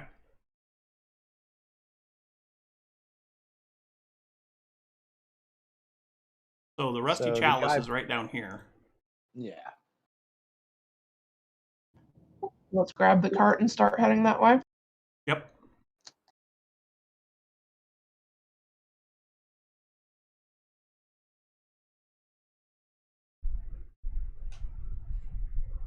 All right. You all head to the Rusty Chalice. It's a pretty big inn and Okay. tavern. As you approach, there's a weathered, rusty sign outside. It says the Rusty Chalice, with a picture of a small wine glass and a chip out of it. Okay. By far, this is the largest tavern you have ever been in. There's a live performance going on in one place. We're switching maps, by the way, folks. Prepare for the inevitable. There we go. Perfect. Oh, you put this map together so long ago, my token isn't even right.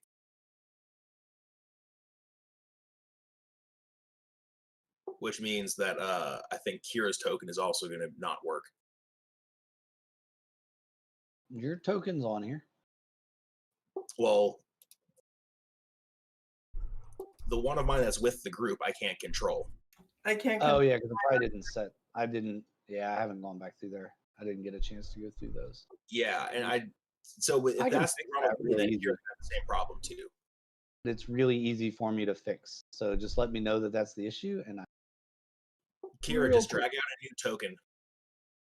Or just let Billy make it maneuverable for you. yeah. Yeah, they're about as equally easy. I'm gonna wait for Billy to help. Represents. There we go. Cancel.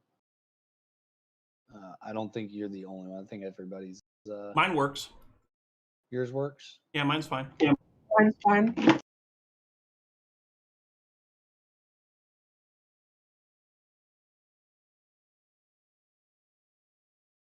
I try to do them as I drop them on the map, but sometimes I forget. I can do it now. Yay! You can do it. You can do it!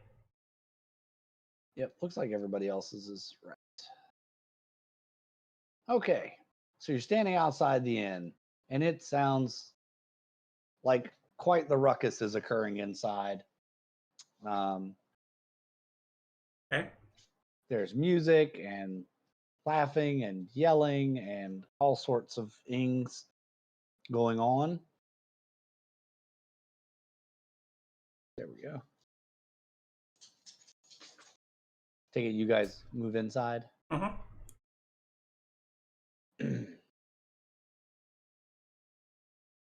Let's see if this works. Did it work? Can you all see? Is it Yeah. opening the map for you automatically? No. Nope. Ugh. Dang it. Okay. That wants No. you to describe the ruckus.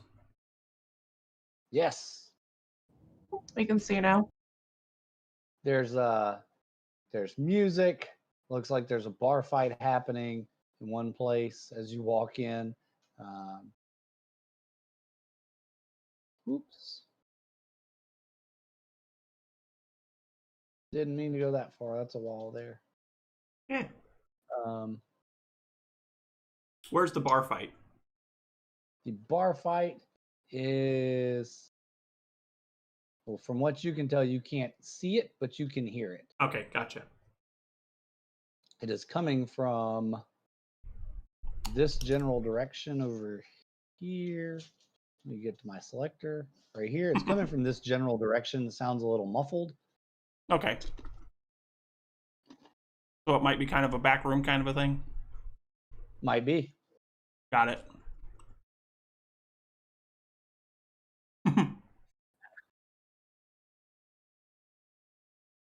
All right. There's a barkeep behind the bar, of course. Folks sitting at different tables. You see a bard up on the stage performing to what appears to be some nobly dressed folks. Do we know what our contact looks like? No, but you were told that if you didn't find him, he would find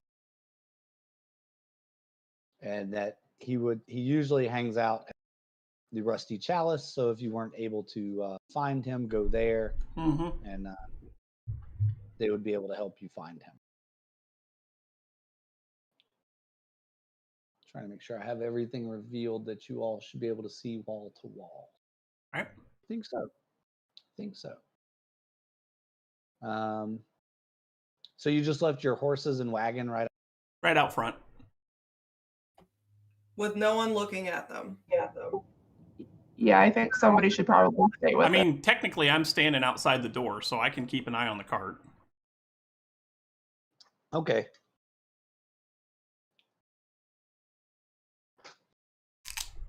There are all manner of creature in here, from human, draconians, furbolgs. Even looks like there might be a goblin. Maybe that's a troll over here. All right. There's all kinds of creatures in here.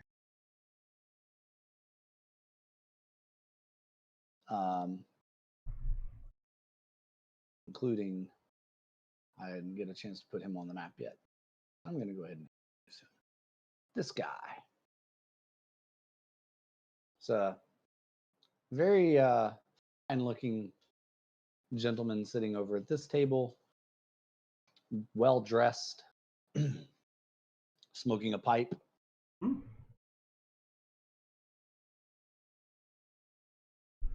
There's a staircase. Obviously, you can see the staircase there. Oh,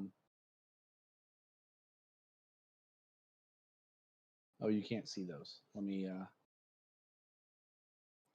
You know what would be really nice is No. if Roll20 had a function to set up like clickable reveals. I want to reveal this area. You preset them when you draw the map. That'd And be then cool. you can just click areas that boop boop. I know That'd they're be cool. trying to do that with their advanced fog of war. Yeah, that dynamic fog of war or whatever it is. Yeah, or whatever. But it's really clunky right now, and it doesn't work well. Not all the time. It works most of the time, but not all the time. So, anyway, what are you guys doing in this here thing? So I'm gonna watch the cart. One of you guys should probably see if we can set up rooms or stabling for the horses, or see if they know this Oak Flan guy, and then let me know what you find out, I guess. I'm gonna walk over to the bar and sit down and say, "Give me something to drink. Also, we're looking for a man named Flim Flam."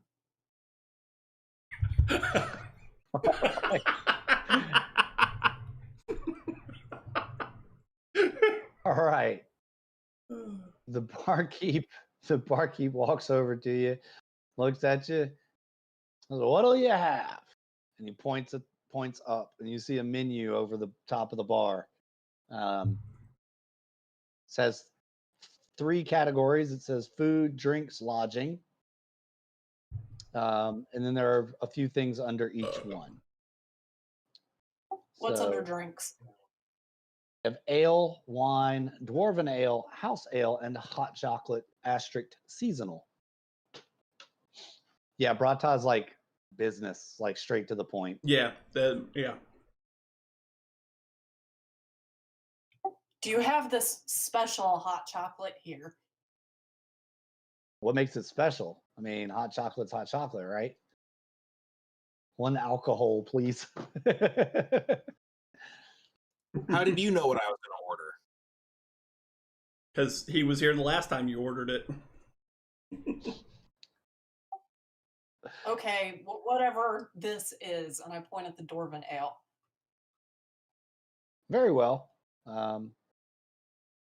You see next to house ale, it says 2 drink minimum. So he grabs you a pint of dwarven ale, sets it down. So that'll be 3 silver pieces. I hand him 3 silver pieces from the community pile. Okay. And he says, so Who's what keeping brings- up with that, by the way? Angela's keeping up with it. The money? Yeah, I got it tracking right now. Cool.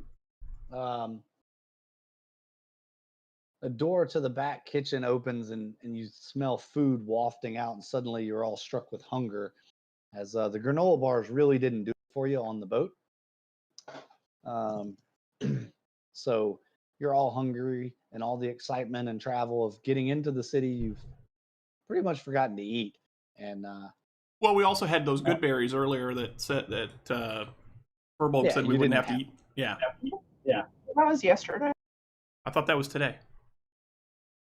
no, that was yesterday. Oh, well It then was never before mind. we saw. Yep. So they have stew, soup, bread, and pie here. I want pie.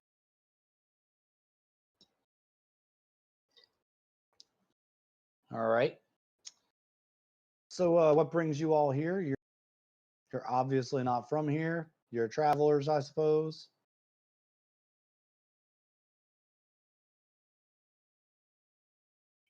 We're looking for this guy, Flim Flam. Flim, don't know anybody named Flim Flam. That's Oak Flam Brata, I say to the barkeep and to Brata. Oh, Oak Flum. You're looking for Oak Flum? Hmm. And what business do you have with him? We're a traveling group of merchants, and he's our contact in this city. He didn't say he was expecting Owen. Let me give me just a few minutes to get your food ready. And he goes in the back.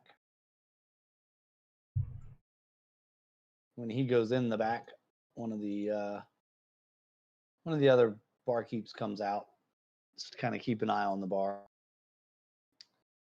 What'll you have? He says to a couple other people who just walked in. Gets you all your drinks too. He hooks you up. Furbolg, are you having an alcohol? Yes, please.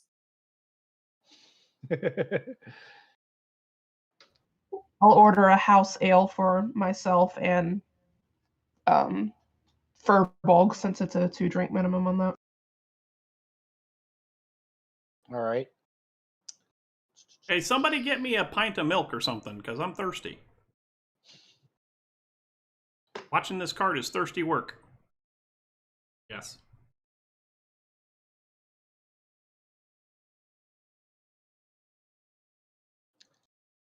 I'm putting the menu in the Discord, by the way, so you all see that and have it. Okay. As you see, our DM spent a lot of time on this.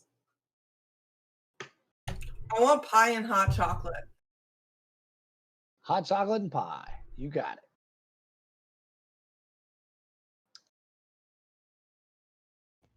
How much is the hot chocolate? The formatting is a little crazy. Oh, yeah, sorry. The hot chocolate is a silver piece. Gotcha. Yeah, it didn't paste over very No, well it didn't. into- Wow, okay.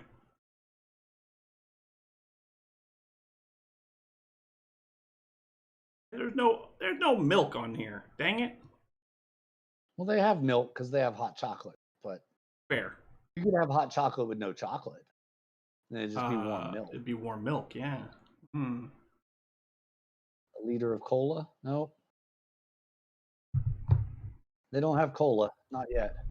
Hasn't been invented yet. They can't quite get the carbonation right. That'll be for the Gnome City. Yes, the gnomes will nail The it. dog starts just wandering through the bar.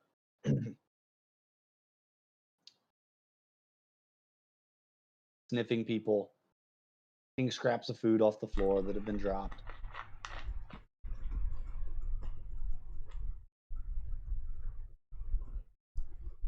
The original barkeep comes out, and he doesn't even address you all.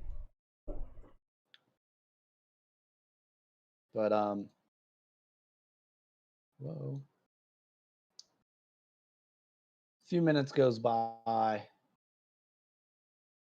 and you see a man step out from one of the back doors next to the stage. The crap, mouse! Come on, my mouse keeps cutting out on me. Must be battery time. There we go. It's back now. You see a man step out from one of the doors in the back of the behind the stage area, and he looks over at you all, and then he starts making his way to you. Yep. There.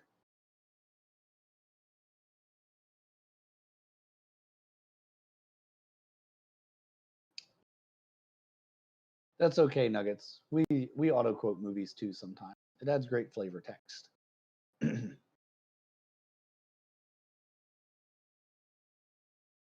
He sits down at a table and he looks over at you.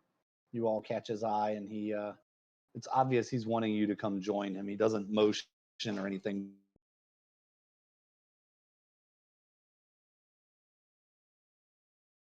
Well, let's go join him.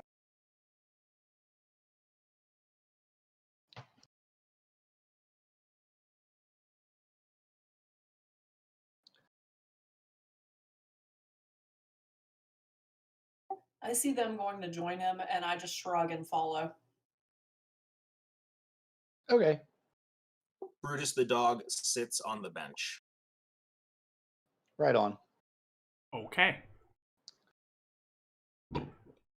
So you kind of look in and you see that all of your folks are gone from the bar where they just were.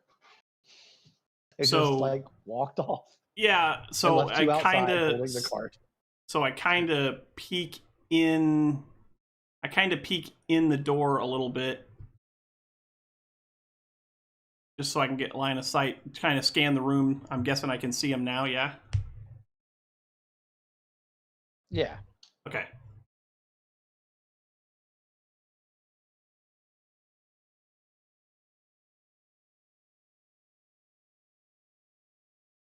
Yep, you can see him. Okay. And the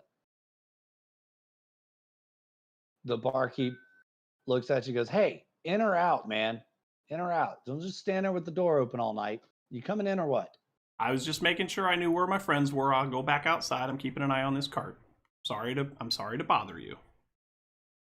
No, we can't have the flies coming in. We're right here by the docks, man. It's rough. I look around the room and I see literally 1,000 flies. Yeah, basically, there's flies. We could always have Furball talk to Brutus, and Brutus can go watch the cart and like bark and warn us if anything happens. I don't. He's not like totally our friend yet. You rolled a natural 20. He's pretty much your bud. Yeah, you've spent a couple of days with him, and Well, you then rescued him from a tell bad place. I will tell him that there is a whole bowl of stew for him if he will stand with the horses and growl at anybody who gets too close to the horses. Excuse you, he should be getting sausage. Yeah, don't- I'm It's not on the menu. menu. Okay. But Oberyn would be mad at you. Okay, fine. Oberyn's not here, and this isn't a place that has sausage. Okay, No, Brutus has gone to join the horses, I presume. And we just gesture for Vale to come in and join us. all right. Yeah, Brutus comes out and barks at you, Vale. And I and walk away. All right. You hiss at the dog and walk away. Right on. And Oakflem sitting there. So, I heard you wanted to see me.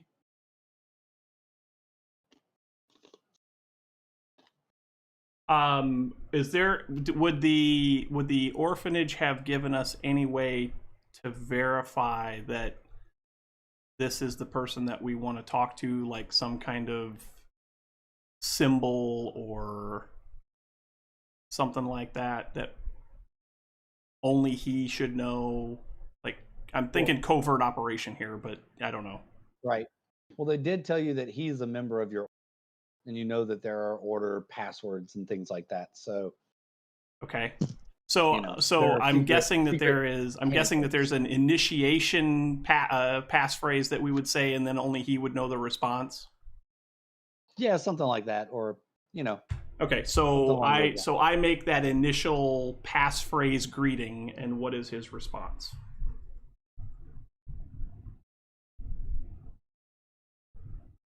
he responds with the correct response for you. Basically, you're a greeting from the Grove, and he says, well met and welcome, or some hokey stuff like that. Okay. And he says, so you've come from home, eh? I believe you Mm-hmm. answered. How is the place? So I don't get much word. we go into the story of recent activities at the orphanage. We were the most recent orphans to take the trials. We successfully completed the trials, but during our trials, we were attacked by were creatures. Then we were attacked by the Order of the Sacred Grove, and that our current assignment is to come here and see what information that we can find about the Sacred Grove, amongst other things. It's Order of the Sacred Grove. Who are they exactly? Are they- Well, they appear to be lichen hunters. So they hunt our kind.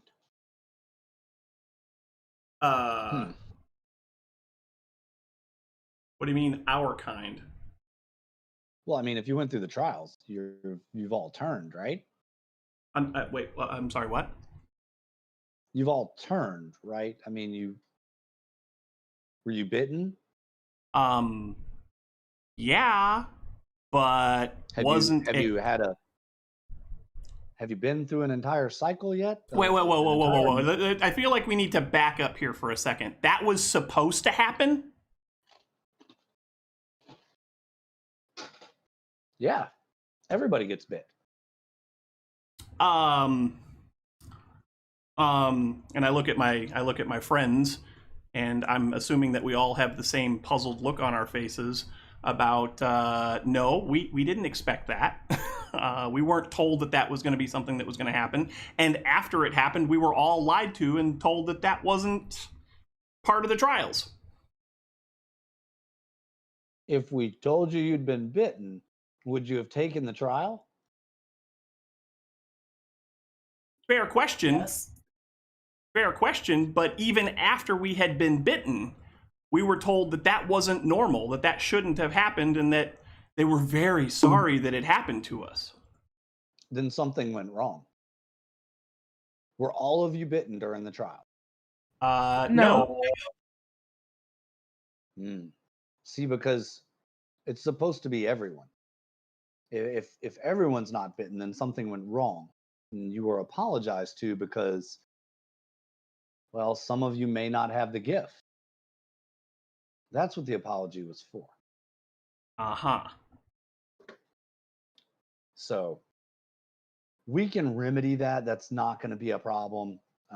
Trust me, it'll be fine. It'll work itself out. In the Do you meantime, need me to bite them? what's that? Do you need me to bite them? It may come to that. What is it, Doggo? Sorry, Doggo is begging me for something. Do you want something? Well, they all scratched me earlier, so Wait, please. we also 15 don't minutes. know if the 3 of you or the 4 of you, including Ash, are going to turn yet.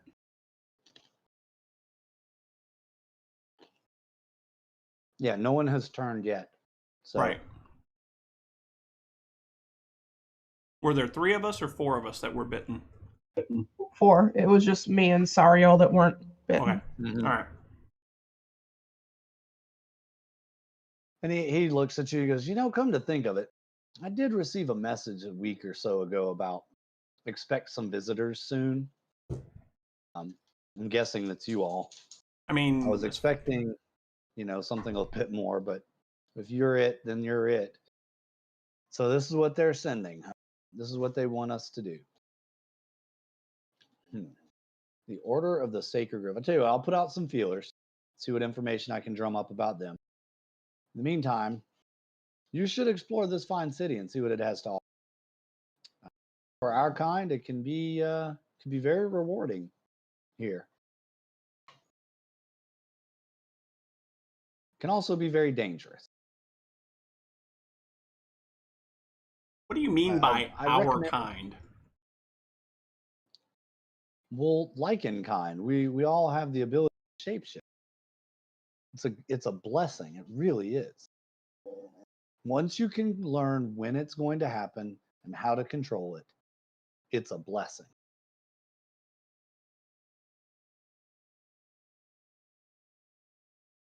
I'm a cat. I like being a cat. I'll be a cat most of the time. It's okay.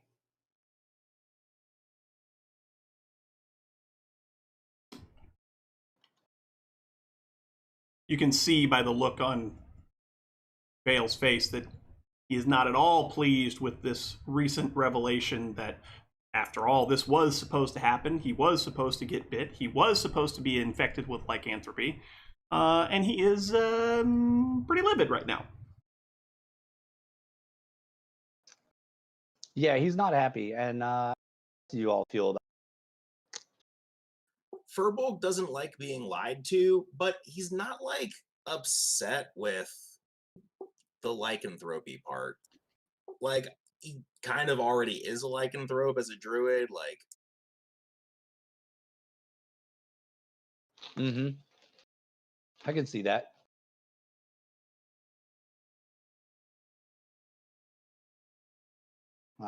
How is Clark and Serial with this revelation that some of their friends may be lycanthrope? I kind of don't care. It's just whatever. This whole thing is a mess. I I don't think it's going to be all that bad.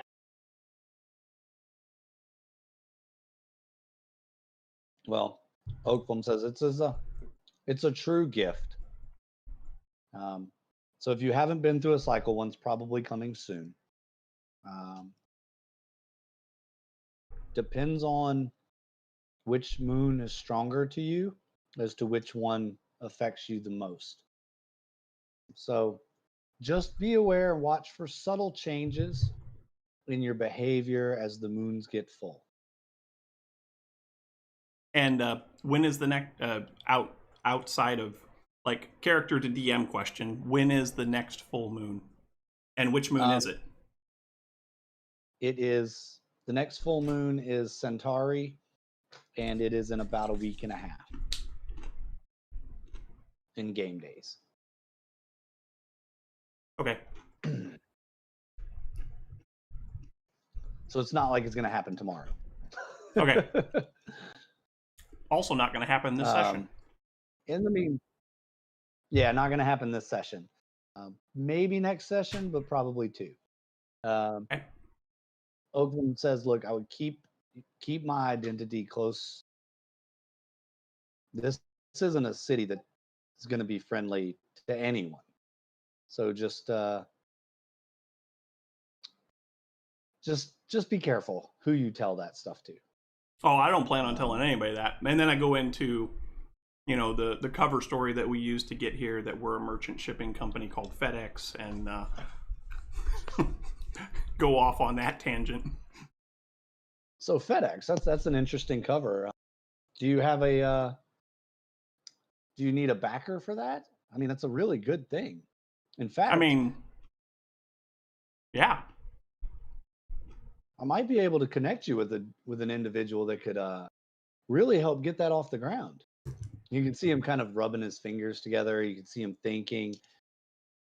He's Okay. obviously, you know, if anybody wants to do a insight or sense motive. Oof, this is going to be rough. Oh, that actually worked out okay. Mine didn't. No, well, you're I might like as well looking take at the it. fireplace. Oh! I got a 20. Never mind, no need. Vale, you and Clark kind of look at each other, and you know this guy's scheming up something. Yeah. But you also know that he's in a city that's full of very dark people, and so might not be bad to hear him out, but it's, you know, figure it out for yourself if you want to. And he says, in fact, he's here right now. Oh. And he kind of looks over.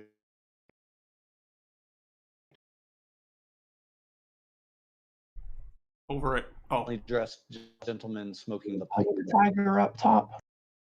Okay. Mm-hmm.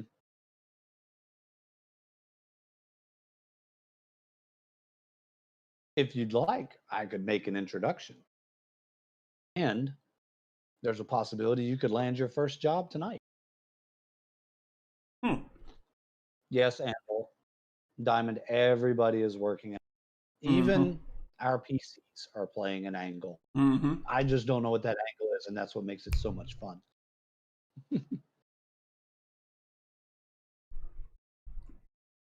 But if you don't want to, I understand your journey has been long and difficult. You might save that for another day. I hear he's in town for a while. And would it be possible if we could get an audience with him, say, tomorrow after we've had a good night's rest? And yeah, that might be possible. I will check in with him and see. I'll let you know. Where are you staying here?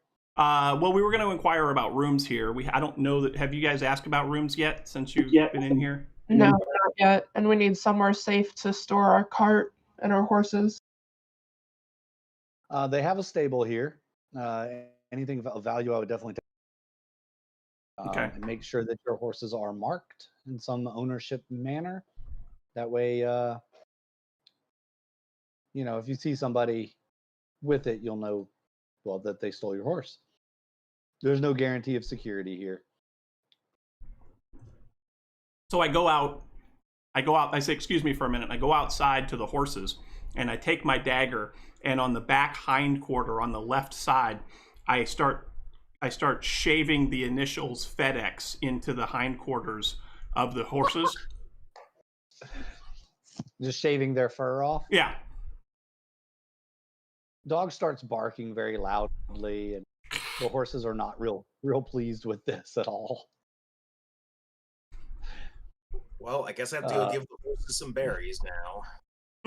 Oakland says if there's nothing else you need from me, I must return. I was in a very important meeting, and I must return to that meeting before some things are done without me, and that just can't happen. I need to know what's going on here. And so if there's nothing else you need from me, I bid you good night. I'm going to head back to my meeting, and I'll talk to you soon about this business venture of yours. All right. So we should probably. I come back inside, look at Furbolg, and go. Horses aren't happy right now, but they'll be okay. But we should probably get rooms. Yep. They have 3 room options.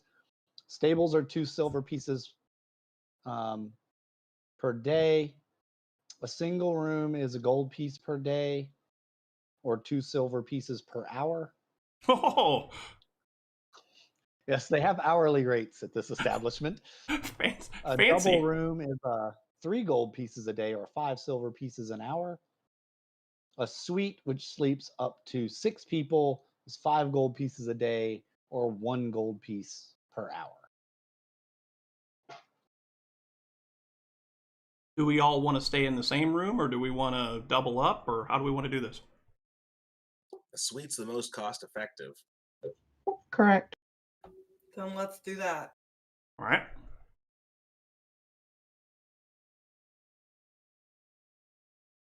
All right. You head upstairs and you hear the sounds of pleasure being made from different rooms. They give you a suite right off the top of the stairs.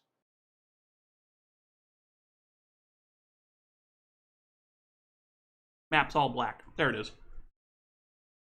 Not anymore. Gotta give me a second. There's a door at the end of the hallway. Top of the stairs on the left is your room. Seems to be like 5 wooden pallet beds, some straw beds. Definitely could fit you all. You won't be cramped and you won't have to double bunk. Okay. But it is quite noisy, and there's quite a bit of different sounds coming from all the walls around you. Uh-huh. Yeah, definitely wouldn't call this place fancy.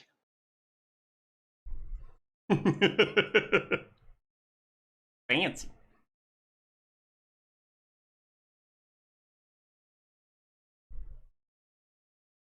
All right, I think this is a really good place to start this session. Yeah, I think so too. We ended up with a pet, y'all. How did we end up with a pet? I don't know. What did we decide to name? So we've got some choices.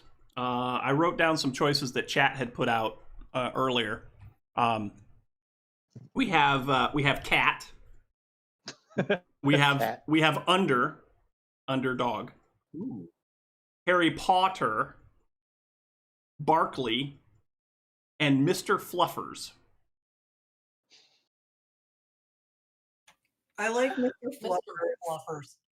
I like Mr. Fluffers. I'm too. kind of partial to Mr. Fluffers.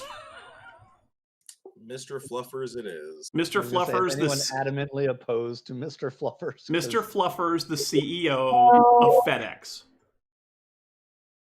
Oh boy. All right. Well, folks, I hope that you have enjoyed this session of the United Adventure Company's Welcome Home D&D 5 edition campaign. We'll be back in a couple of weeks with a brand new chapter of this adventure as our orphans find their way in the world. Mm-hmm. They've currently found a place to sleep in the city of Karengother and a possible business venture the next day they wake. Uh-huh. We look forward to seeing you as much as you look forward to seeing us. Yeah, buddy. I will turn it back over to Rick for the sign off. If anybody else has anything to say or chime in. Yeah, has anybody got anything they want to add? Nope. Nope. Sounds good, guys. Nope. Nobody. Nope. All right. Well, everybody, thanks so much for watching. Hope you enjoyed. If you did, you know what to do. Hit the subscribe button. Get notified every time we put new content up on the channel. Which, like our illustrious dungeon master has said, it'll be every couple of weeks. Pay attention to the socials for myself or Jack Alexing, because we've included our Twitters, Twitter and Instagram for both of those, and we'll make sure to keep you guys posted as to when our next adventure will be. We will also use the community page here on the United Adventure channel to make sure that anything pertinent for y'all is sent out there for you to see. But again, thanks so much for watching. Hope you enjoyed. We'll come back again in a couple of weeks. We'll do this again. But until next time, we will see you later. Bye-bye, y'all. Bye, everybody.